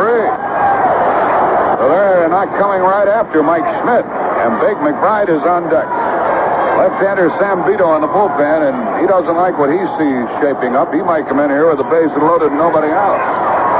He better get his mind used to it, because I think that's exactly what's going to happen in the event that Schmidt takes that walk to first base. Schmidt gets back in. Runners on at second and third. Nobody out. The pitch on 3-2 and a ground ball to second. The tying run scores. There's no throw by Morgan. He held the ball, and the runners are safe at first and third, and the ball game's tied 2-2. And Morgan went to his right. I guess he couldn't set up on that bad knee. He looked to third, but there wasn't a play on Rose, and then it was too late to throw to first. And here comes Burton out of the dugout, and the Phillies could blow it wide open here. Well, we can go back and look at that appeal play at third base on the double play in the 6th inning when Gary Woods left too soon, and he was called out on the fly ball by Luis Pujols to right field. That's the difference right now. The Phillies threaten to go ahead. They have the score tie. They have the go-ahead run at third base. And now Tug McGraw heading down to the bullpen for Philadelphia as Joe Zampito comes in for the Houston Astros. What an afternoon this has been. Now the Phillies could make a loser out of Vern Ruhle for all the good pitching that he did. Meanwhile, Houston will have 2 more at-bats, and Philadelphia is going to have to get some good pitching, and they warm up Tug McGraw out in the bullpen. Jack, this ballgame has just turned around totally and completely. A single by Greg Rose, a single by Lonnie Smith, a single by Rose to drive in a run. Mike Schmidt a scratch single, nobody out as the ball was caught by Morgan. It looked like he was going to third, and then when he realized he better go to first, Schmidt was racing down the line. 2-2 tie, runners at first and third, and the Phillies are in business. Wouldn't you term that a rock play by Joe Morgan? I would say that it was a play that... he had to get enough. All right, yeah. He should have thrown the ball to first base. He was thinking that he might get Rose moving to third to knock off the go-ahead run, and Pete had a pretty good leg up in that one. It was a high chopper. The only chance he had really was for Schmidt. When he delayed, he lost both plays. So Schmidt drives in his first run of the playoffs and ties the game 2-2 here in the 8th, and he's credited with a base hit, even though Morgan fielded the ball and then held the ball. Looked at third and lost the play in both places. I mean, I can tell the way Morgan's walking around out there. He's not very happy with what he did. Now Joaquin Andujar warms up in the bullpen as Zampito comes in with runners on at first and third and nobody out. And Zampito will pitch to McBride, whom he fanned the other night in a big spot. So Smith didn't get anybody out and gave up a hit. Here in the 8th inning, McBride could put the Phillies on top for the first time today. He's already had 2 hits, 2 out of 3. The infield comes in, and that helps the batter's chances. Outfield around to the left. Rose at third, and Schmidt at first. And here's the pitch to Bake McBride. Swing and a miss on a sharp breaking ball. Zampito will probably be called on to get just McBride with Andujar and that near 100-mile-an-hour fastball down the bullpen. He may be called on for Trillo and Maddox, the next 2 hitters. Trillo is on deck. McBride would like to hit the ball somewhere and get that lead run home. The next pitch from Zampito. On the way. Swing and a miss, strike 2. Another low breaking ball. This game's tied 2-2 here in the 8th inning.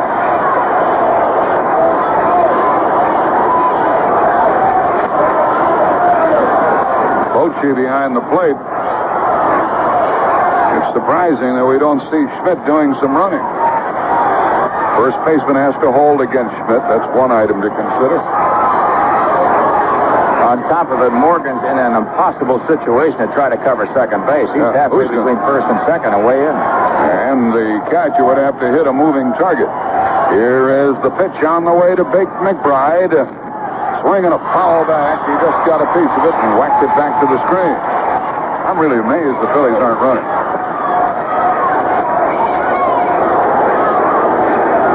First and third, nobody out. I guess they don't want to run themselves out of the inning, but with a new catcher back there and the infield in, it'll be very difficult to throw Schmidt out, and he can run.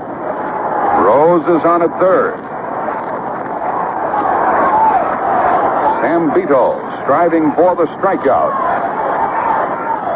Kicks and fires. McBride took it high. Ball 1. Jack, there's one thing that could keep Schmidt at first base. If he runs and makes it to second, that can give Zampito the chance of throwing into a wind-up position. This way, he has to come from a stretch position. The only advantage, really, that you would get from not running it. Runners on at first and third, nobody out. The next pitch to Bake McBride, and a swing and a miss. He struck him out on a low breaking ball. For the first out of the 8th inning. And the batter is Manny Trillo. And Bill Verdon is going to go with Zampito.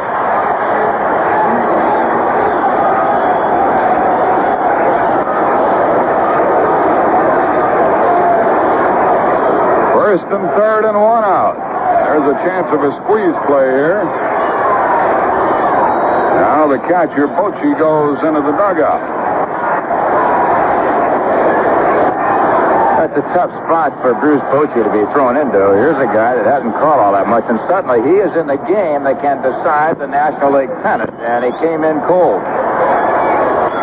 Manny Trillo, the batter, he's 1 for 3. Now the Houston infielders are halfway and hopeful of the double play ball. The outfield is about straight away for Trillo with Rose at third and Schmidt at first and 1 out. No chance to steal now for Schmidt, and ball 1 low to Trillo. The on-deck hitter is Maddox. Moreland goes down to the bullpen to loosen up for the Phillies.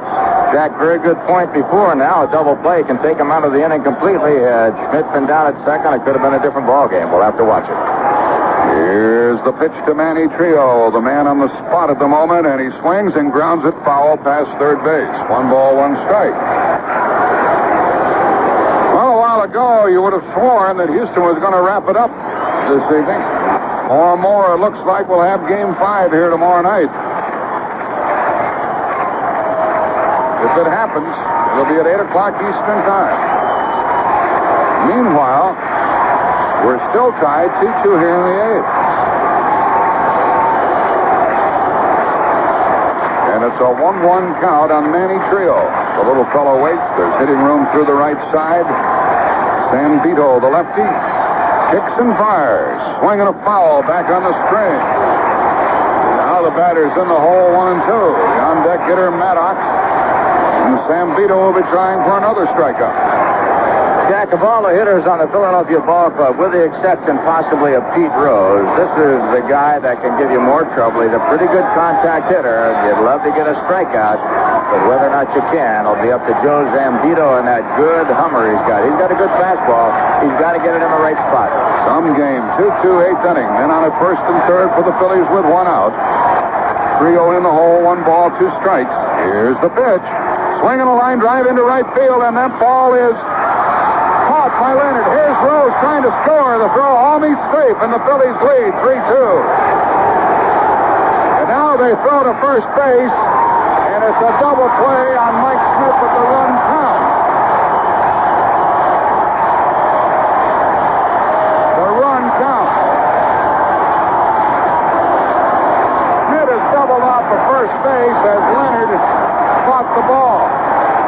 The run counts, and the Phillies have the lead. The runner crossed the plate before the last out was made. Right. And the Phillies have the lead on the line drive double play.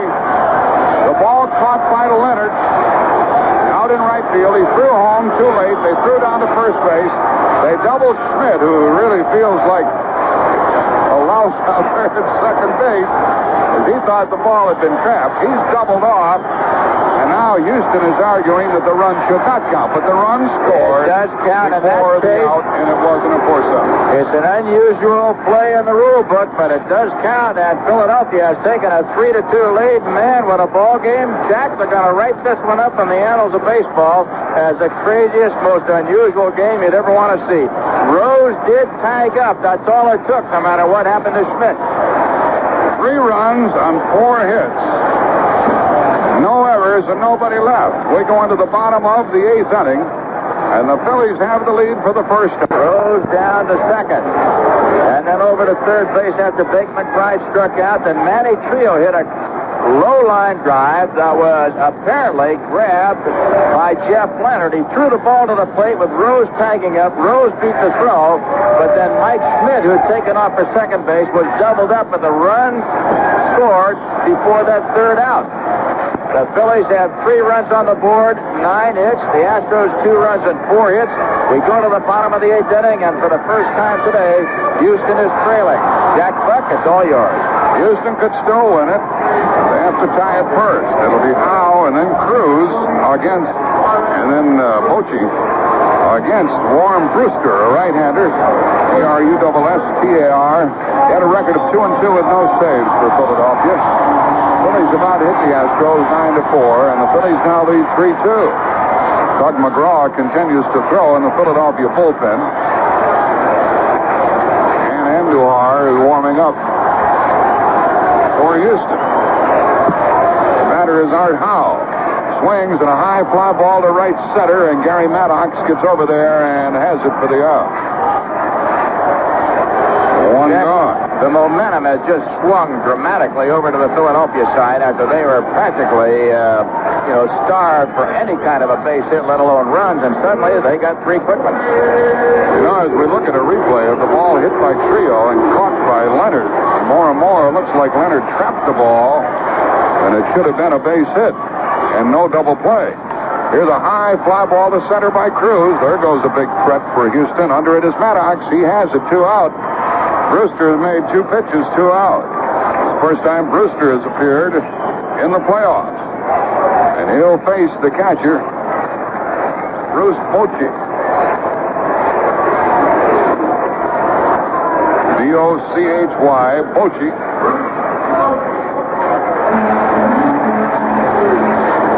Bochy batted only 22 times during the year, had 4 hits, one of them a double. So there are 2 out in the bottom of the 8th inning with the Phillies trying to extend it to tomorrow night. The Phillies lead 3-2, and Bochy swings hard and misses strike 1. One of the darndest ball games I've ever seen.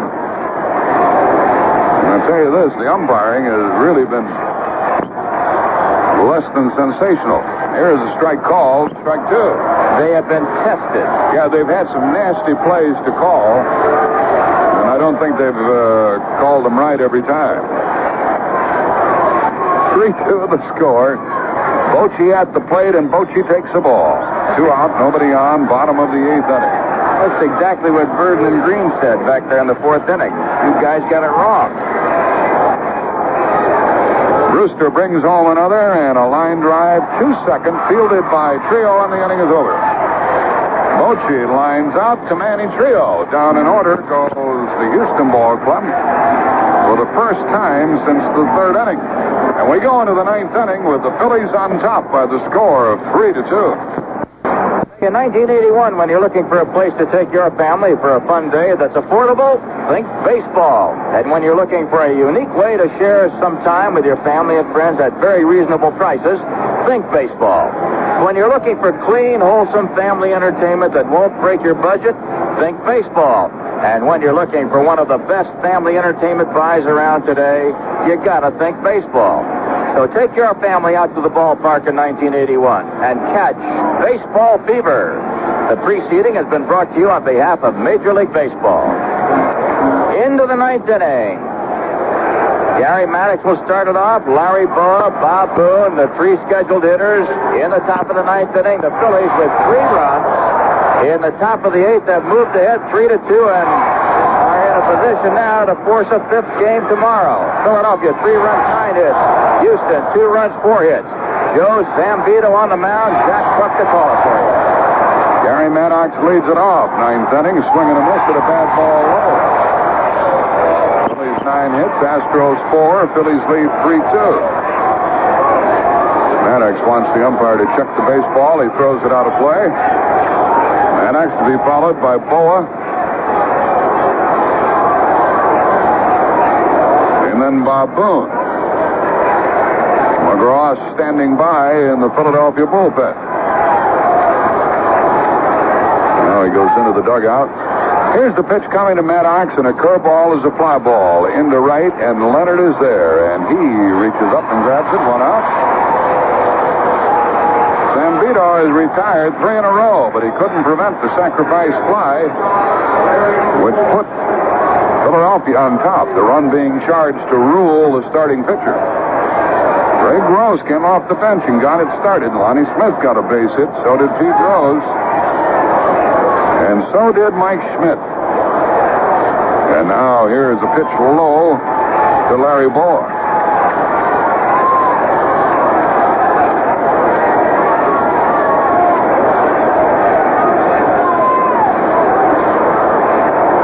Next pitch coming, swung on, hit foul just outside third base by Bowa, who's up there batting right-handed.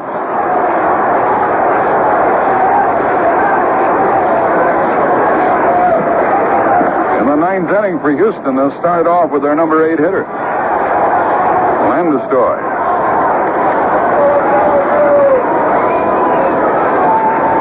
pitch coming to Bowa, and a swing and a ground ball up the middle. That's a hit with one man out. Zambito flashed at it with the glove, but it went by him. And the batter will be Bob Boone. Now the Phillies might be in a spot to do a little running of their own. They're ahead 3-2. One of the problems you have when you bat that far down in the order with a catcher behind you, then the pitcher to follow. Many times you run yourself into a stolen base. There's always the chance that they may walk the catcher behind you to go for the pitcher, especially with two down. It's a tough place to be if you can run. Now the Phillies, in anticipation of the use of a pinch hitter to try to get more runs, warm up Tug McGraw.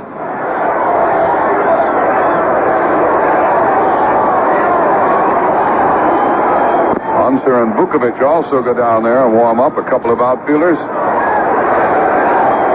They may get Lonnie Smith out of the game. He's not the best defensively. Boone, the batter, 0 for 3. As Bowa has just picked up the 10th hit for the Phillies. Bullpen ball on the field. Stops play for a moment.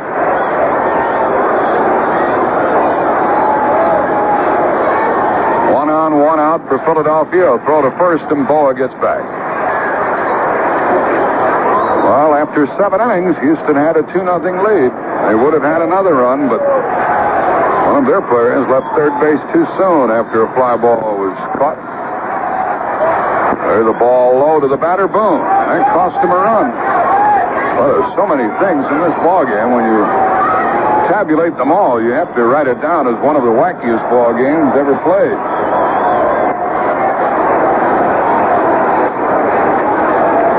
Maddox is flied out here in the 9th, and Bowa has singled.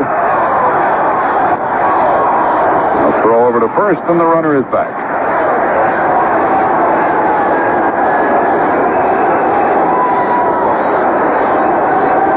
Bowa, a threat to steal, leads away. Phillies lead 3-2, 9th inning. Zambito a long look. Here's the pitch. Boone takes it low, ball 2. Brewster, the pitcher, is due to bat next.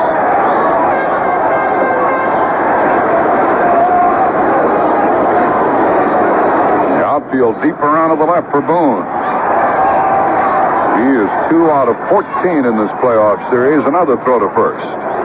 Bowa gets back in ahead of the tag.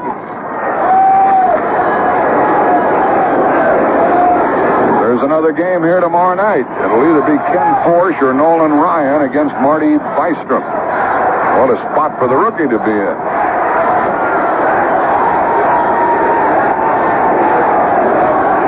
Zambito and the Astros hopeful of the double play ball here in the 9th inning. The left-hander from Brooklyn stands on, looks in, and pitches. Ball 3, low outside.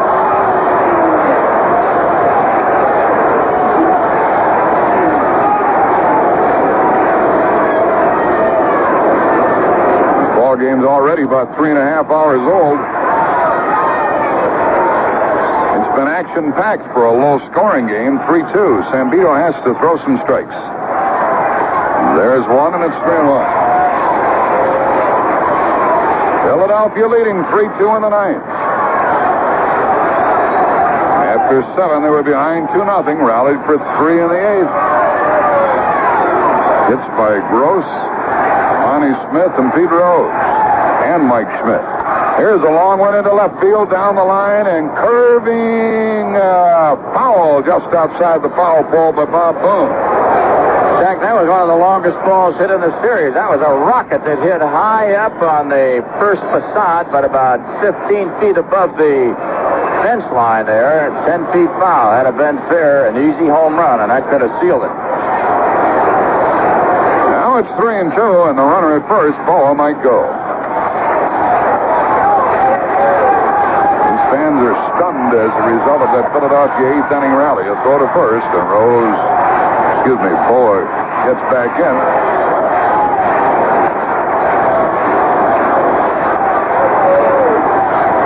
It's all over in the American League with Kansas City waiting to meet the winner of this one. Bowa takes his lead. He's going, and a swing and a foul, and we'll do it again. Boone hit it back to the screen.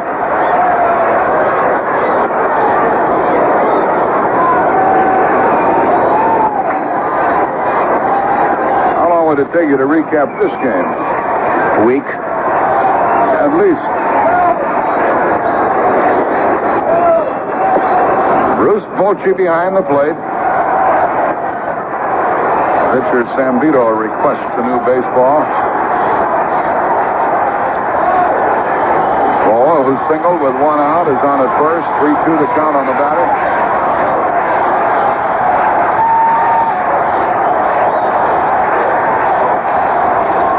Boa takes his lead again. Zambito steps off. Batter steps out.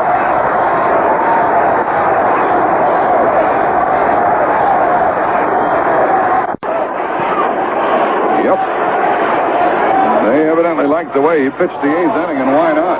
He sailed through the 8th inning, 1-2-3, with no trouble at all. And when you get a hot pitcher and you got a lead, stay with him. So Warren Brewster, who is the 5th pitcher of the day for Philadelphia, trying to save the game for Ron Reed, is at the plate with 2 outs. Throws right, bats right, hitting against Zambito. Boa at second, 2 out. You would expect Zambito to blow this guy away. The pitch is a strike call. Barring a base hit by Brewster, we're going to go into the bottom of the 9th here with the Phillies hanging on by a run.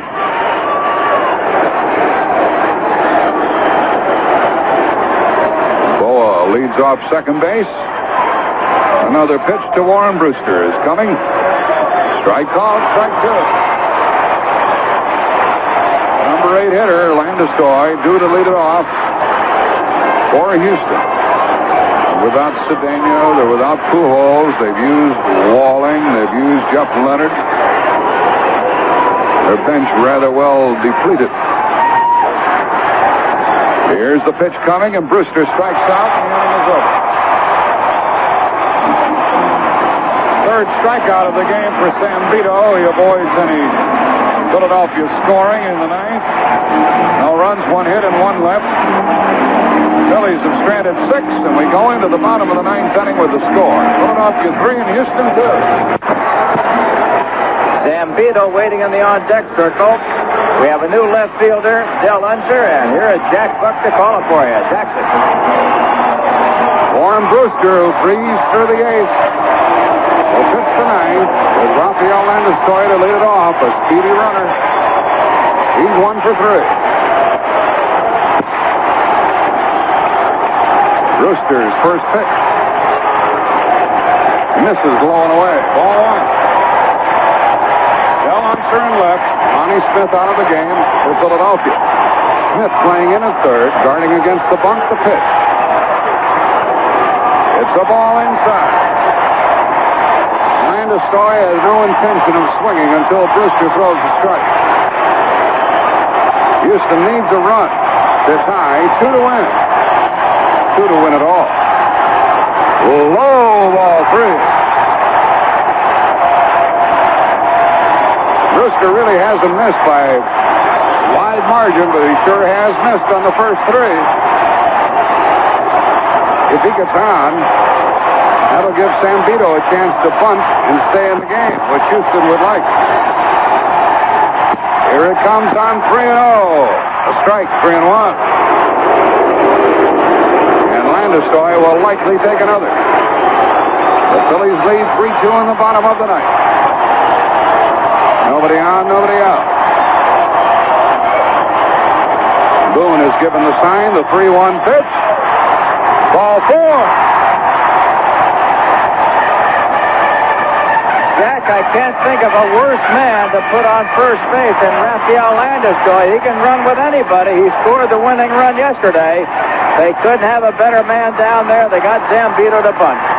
That is the 9th walk given by the Phillies today. 5 by Carlton, believe it or not. 2 by Knowles, 1 by Soche. None by Reed. He'd be the winner if Philadelphia hangs on. Zambito is up. Throws left, bats left, and they're going to ask him to bunt the runner over with the tying run. Then Poole would bat next. He's a left-handed batter, and McGraw's throwing again in the Philadelphia bullpen. Jack, I have to believe that Mike Schmidt will be all over Zambito from third base. He isn't going to wait for the ball to be thrown. He'll be in there before it's thrown. Zambito's a pretty good athlete, but he hasn't had any hits this year. He's going to bunt. Here it is, and he bunts and misses. Strike one. Landestoy, the runner at first, the tying run. The Phillies trying to bring everybody back here tomorrow night for the 8 o'clock broadcast Eastern Time. We'll be here if Philadelphia hangs on and wins. Otherwise, it's Houston into the series. A lead by the runner. The pitch to the plate. He's going to bunt, and he does. It's a good one. The play to first by Schmidt. Out. Tying run at second. Trillo took the throw.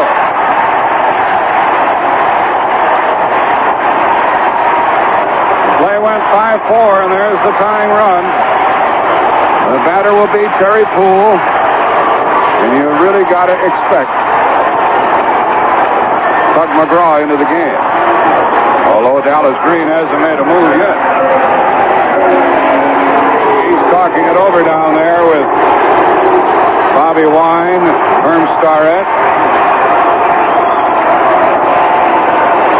And it doesn't look as though McGraw's coming into the game, and there's only one reason. He's pitched so much as of late, they're going to go with Brewster. Well, he's pitched in every one of the games, the first three. He said he'd be ready, but nevertheless, his arm has to be tired. Here's the pitch to Terry Puhl with a tying run at second, ball one low. The on-deck hitter, Cabell.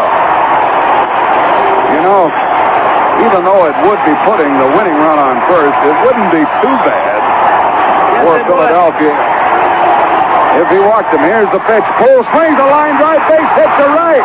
We've got a tie game. McBride throws home. The runner is safe. The ball gets away, but Puhl stays at first. This game's tied 3-3 on a base hit by Terry Puhl.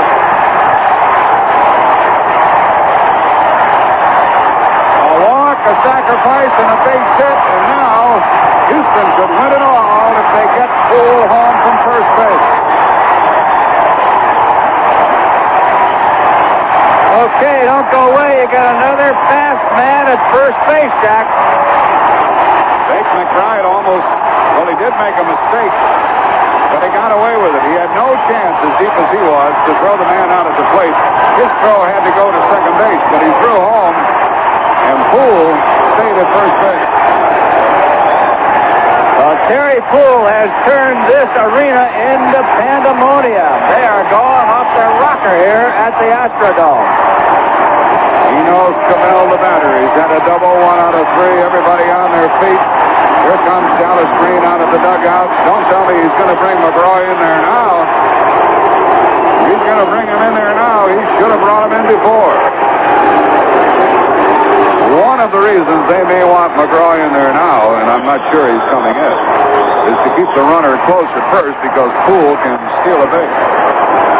Houston could win it all. The World Series run is 270 feet away from the plate. A walk, a sacrifice, and a base hit is tied at 3-3 here in the ninth, and Brewster's going to stay in and pitch to Cabell.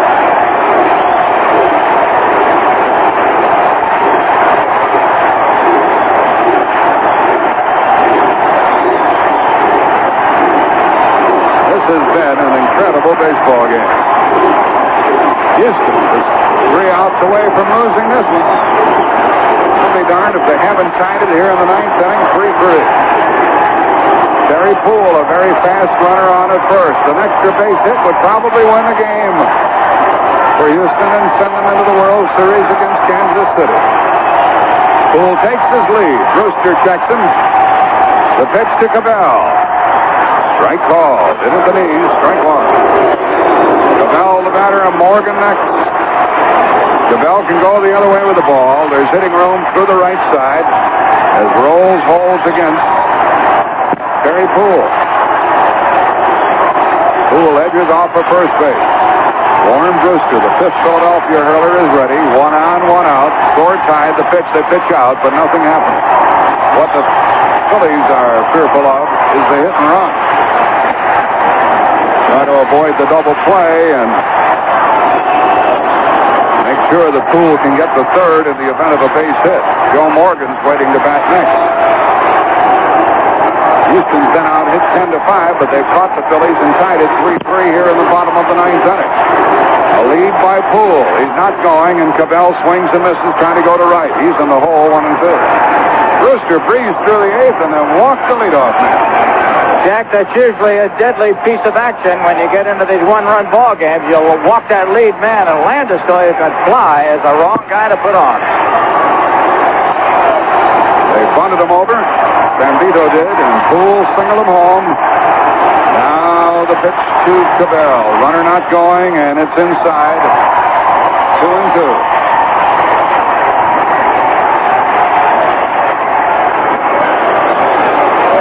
If they're going to run, they'll run here. It's bedlam here in this ballpark. Cabell grounded out, doubled, scored, flied out, walked. Chance for him to be a hero. Puhl takes the lead. He is running. The pitch swung on, and a fly ball into deep right center will be caught. McBride makes the catch and may get a double play. Throw back into first, a double play as Puhl couldn't get back, and into extra innings we go. Jack, once again, the runner lost the ball. It's a cardinal rule. When you run, you better find that ball. Terry Puhl didn't know where it was. He lost it. A double play. We go to the 10th inning. Let's pause 5 seconds for stations to identify themselves on the CBS radio network. 3-3 tie. We're moving to the 10th inning. Houston got a run on the second to make that the 4th inning. They got one on the 5th. The Philadelphia Phillies got 3 in the 8th inning to go ahead 3-2. And the Astros came back with one on the bottom of the 9th inning as Rafael Landestoy got a lead walk, sacrificed to second by Zambito, and came in on Terry Puhl's single. We go to the 10th inning. The batter stepping in right now, left-hand hitting Del Unger against the left-handed Joe Zambito, and here is Jack Butt for the play-by-play. This is the top of the batting order for Philadelphia. Score tied 3-all. Zambito pitches, and Unser takes a low ball one. Unser replaced Lonnie Smith in the outfield. Smith had 2 hits while he was in there, scored a run. Helped the Phillies tie the game in the 8th inning.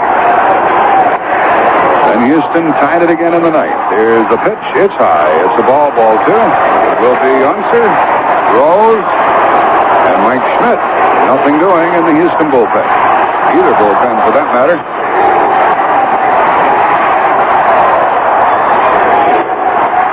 Zambito would like to get through this 10th inning and have Morgan leading off in the bottom of the inning. Here's a strike call to the batter.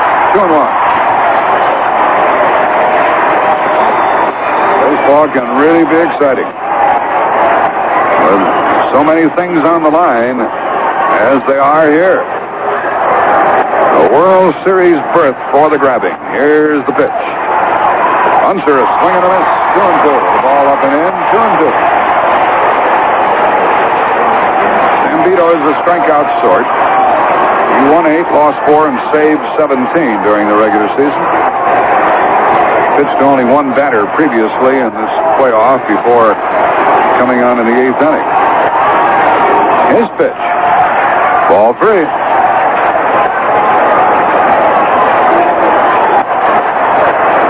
Zambito's pitch went low, and he's 3-2 on the leadoff man. Don't forget, the Phillies still have Luzinski on their bench. 3-2 pitch. Swing and a miss. He struck him out. That's the 4th strikeout for Zambito.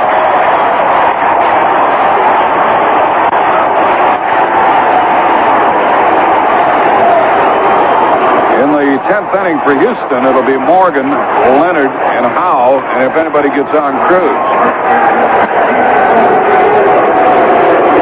Here's Pete Rose. Threw a walk in the 3rd, singled in the 8th inning. Scored the go-ahead run in the 8th inning, batting from the right side. Looks at one low. Pete has had 6 hits in this series. 1 today. Score tied 3-3, top of the 10th. 1 out, nobody on. Swing and a miss.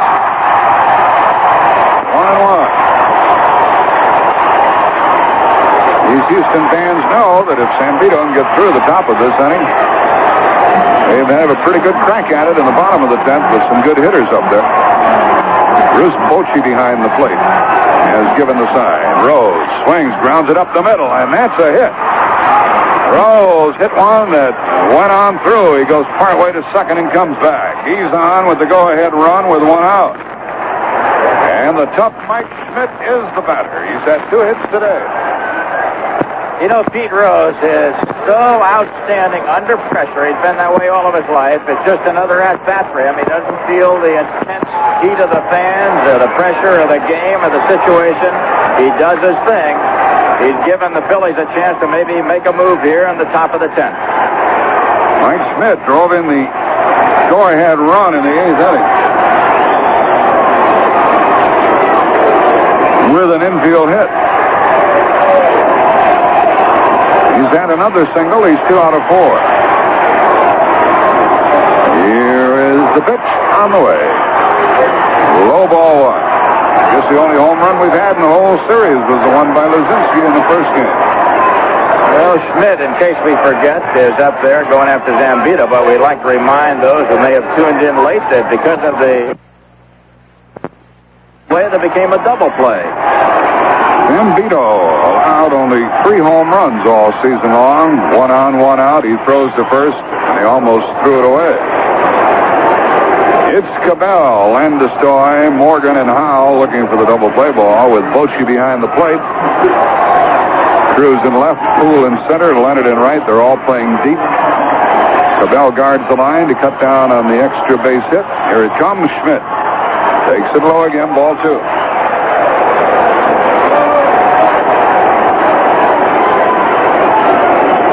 3-3 the score in the 10th.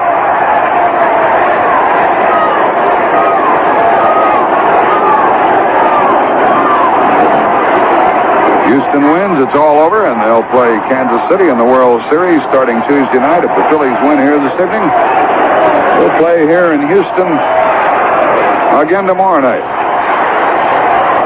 at 8 o'clock Eastern time. Rose at first, 1 out. The pitch to Mike Schmidt. Ball 3 outside. Bake McBride on deck.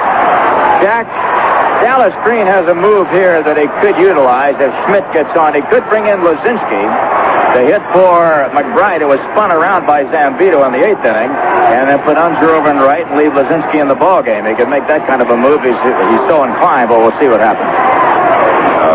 A couple of players go down to loosen up. John Vukovich and George Vukovich. One thing about Luzinski, he's a double play threat, and McBride isn't. On 3-0, Schmidt might be swinging. He takes outside corner and a call, strike 1. He is storming about that call. Luzinski swinging a bat down in the Philadelphia dugout. 3-1. Let's see if the Phils start the runner.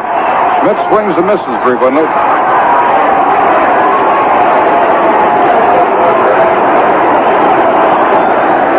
3 balls and a strike to count. Rose is singled on at first, 1 out. He's not running, and a swing and a miss. It's 3-2. And he looked like he chased ball 4. Now we'll watch and see if Rose goes. Pretty much has to, doesn't he, Jerry? Say one thing. He's got to go on a spot like this. Just get him moving. Any kind of a long single or anything on the hole could score him easily. The count was 3-0 on Mike Schmidt. It's 3-2 now. Hunter struck out to start the inning. Rose singled. 3-2 the count. The runner not going, and a swing and a line drive into left. Cruz is there, and he has it for the out. And the runner back to first. There, Schmidt hung out a rope, and it was caught in left field.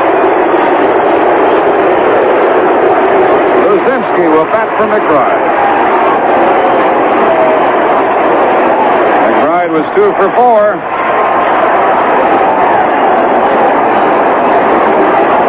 Luzinski will bat here in the 10th inning. What's going to happen here is Luzinski will not get into the ballgame defensively. It appears as though Vukovich, who is a left-hand batter, will. And the philosophy here is that the next man to come in from that bullpen has got to be Frank McCourty, a right-hander. So manager Dallas Green could have a left-hand batter in the game against the potential bullpen plans of Frank McCourty, who's from the right side. Greg Luzinski, the pinch hitter for McBride. Mel Wright, the pitching coach, comes out, wants to talk it over with his lefty. Manny Trillo is on deck. We're in the 10th inning, tied 3-3. Philadelphia trailing 2-0 going into the 8th. Got 3 runs to take the lead, and I'll be darned if Houston didn't tie it in the bottom of the 9th. Well, they've been that kind of a ball club all year. If you recall, we'll go back to the final 3 games at Dodger Stadium that the Dodgers won. Exciting games. They won them all by a single marker. Won them in extra innings. And then when Houston had to win, they went up against the Dodgers in the playoff game, and they beat them handily 7-1.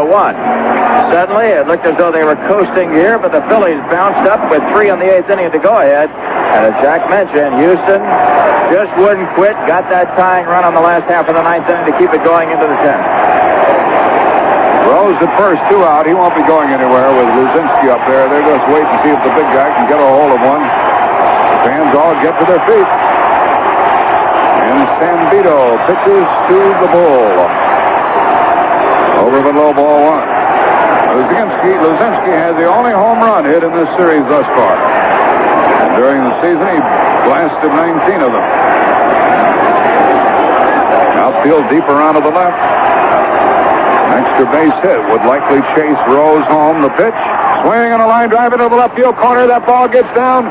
Fair. Here's Rose headed for third, and Cruz throws home. They're going to try to get Rose at the plate, and he is safe. Safe as the catcher couldn't handle the short hop, and Philadelphia takes the lead 4-3. Oh, what a tough break for the Phillies, and Bochy may be hurt. Pujols got hurt and had to leave the ball game. Ashby's been hurt. Bochy had Rose out by 20 feet. The ball short hopped him. The relay coming in from Landestoy. It kicked up off his glove, off his chest, and away. And Rose kind of hit him, then stepped around him. Bochy never had control of the ball, and Rose scored what could be the winning run. The Phillies lead it in the 10th, 4-3. Luzinski ended up at third base after his RBI double, and Lee Elia gambled with 2 out at third and got away with it. He's the Philadelphia coach. Well, the way the Phillies have been going, Jack, why not? They don't get that many chances to score. They've only scored in 1 other inning. That was the 8th. And he just said, go ahead, my man. It's all yours, and he did. And that could be the ball game. But don't forget, the Houston Astros have a chance to come up, and it'll be Morgan, Leonard, and Howe coming on the 10th inning. But right now, Joe Zambito is more concerned with Luzinski at third, with Manny Trillo stepping in. 4-3, Philadelphia, 10th inning. Rose really slammed into Bochy, and he got his elbow alongside Bochy's face. Bochy waited for that ball, and it short hopped him, and he really should have come up and caught the ball, Jerry. Well, he had plenty of time. The ball was there so far ahead of Rose. He waited back, and when he did, the ball kicked away, and Rose, with Bochy right on the line, collided, and then he stepped on the plate, and he did kind of push him with his elbow, and that's what they were looking at. But that's not the bottom line. The bottom line is Philadelphia leads 4-3. Cruz played it perfectly, waited for the ball, knew that it was going to be a double no matter what he did. Then he hit Landestoy, who caught it on the short hop and threw home on the short hop, and Rose scored. The batter is Trillo, could add to the lead. There's a hit into left center. Home is Luzinski. 5-3 is the score, and Trillo heads for second. And with 2 men out, he stops there with an RBI double. Trillo drove in the go-ahead run in the 8th inning with a fly ball, and now he adds to the Philadelphia lead here with an RBI single, and Luzinski scores. It's 5-3 with these runs against the bullpen ace, Joe Zambito. Zambito looked like he was money in the bank. He got Enzer on a strikeout. Then Rose hit that ground ball single up the middle. Didn't hit it too hard, but he found the hole. He got Schmidt on a line drive to left. But Luzinski, batting for Bake McBride, found one in the corner. Rose coming all the way around from first. Trio with a double, and now they're going to put Garry Maddox on and go after Larry Bowa. 5-3 Philadelphia. More and more now. It looks like we're going to be back here tomorrow night at 8 o'clock Eastern Time on CBS Radio. But Joe Morgan will lead it off in the bottom of the 10th for Houston in this wrenching ball game. It has been something else. Doug McGraw comes down in out of the bullpen. Brewster is still the pitcher of record.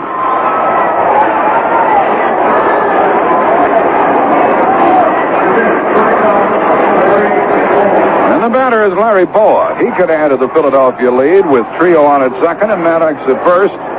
And 2 out. Greg Luzinski with a big hit coming off the bench. Bruce Bochy couldn't handle the throw at the plate, and Rose scored the go-ahead run. A swing and a miss by Bowa, strike one.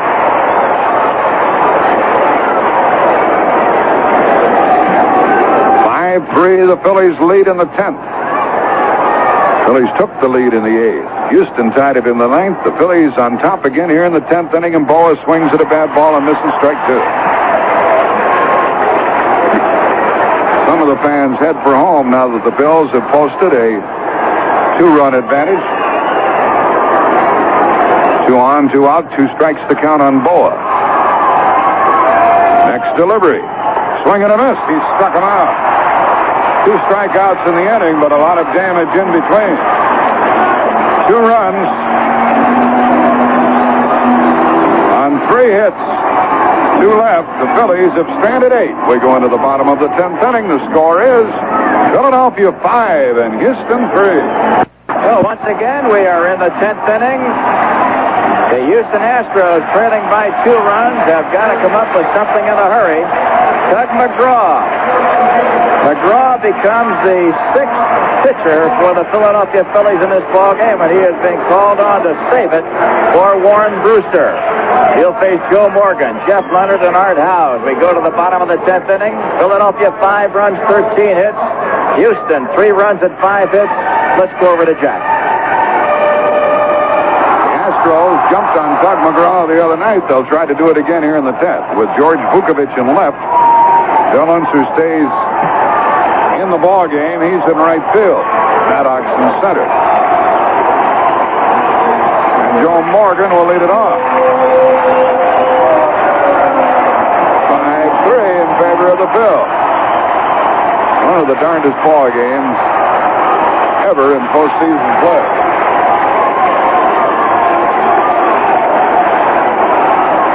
If we play tomorrow, it'll be on the air on CBS Radio at 8 o'clock Eastern Time with the Phillies playing here in the Astrodome.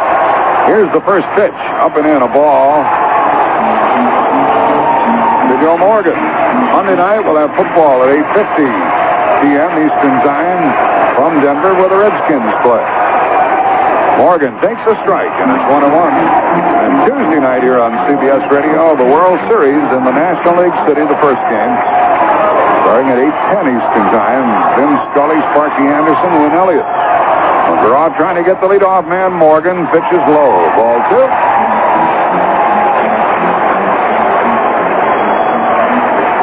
5-3, the Phillies lead. Morgan has walked twice. He's 0 for 2. Here's the pitch. And that's in it for a called strike. 2-2.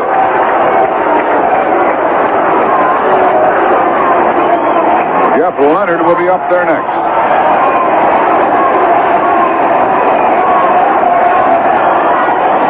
2-2 the count. Outfield around to the right for Morgan. The pitch on the way, and a swing and a ground ball foul down the first base line. Boy, that Rose is something, isn't it? You know, a lot of people don't like him. I guess they hear so much about him, and some people look upon him as a little too flashy, a hot dog sort of player, but brother, he can play this game. Jack, you know where a lot of that started? I guess in the World Series between the Mets and Cincinnati. He and Bud Harrelson tangled. They thought it was a mismatch, and they've been on him ever since, and that goes back about 7 years. Here's the pitch from McGraw to Morgan, leading off, and it's a strike call and a breaking ball. Morgan caught looking. A screwball dropped in there, and Morgan was called out.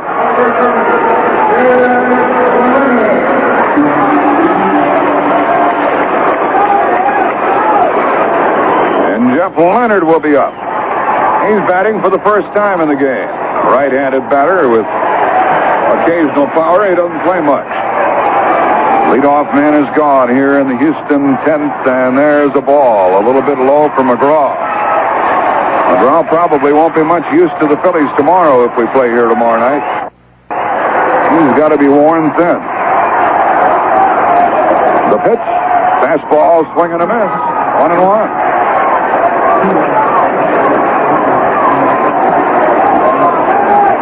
An incomparable game here under the dome.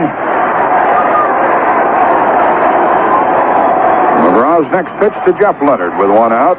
Swung on and popped up to the right side into short right. Del Unser comes on, gets under it, and has it. Made the basket catch. He was never too sure of that ball. 2 out.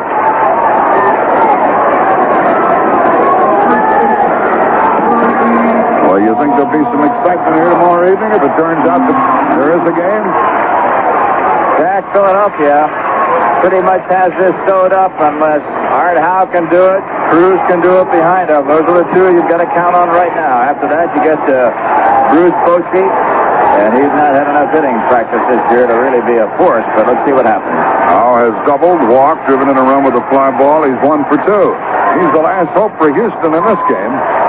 The Astros have been out hit 13-5 and trail 5-3.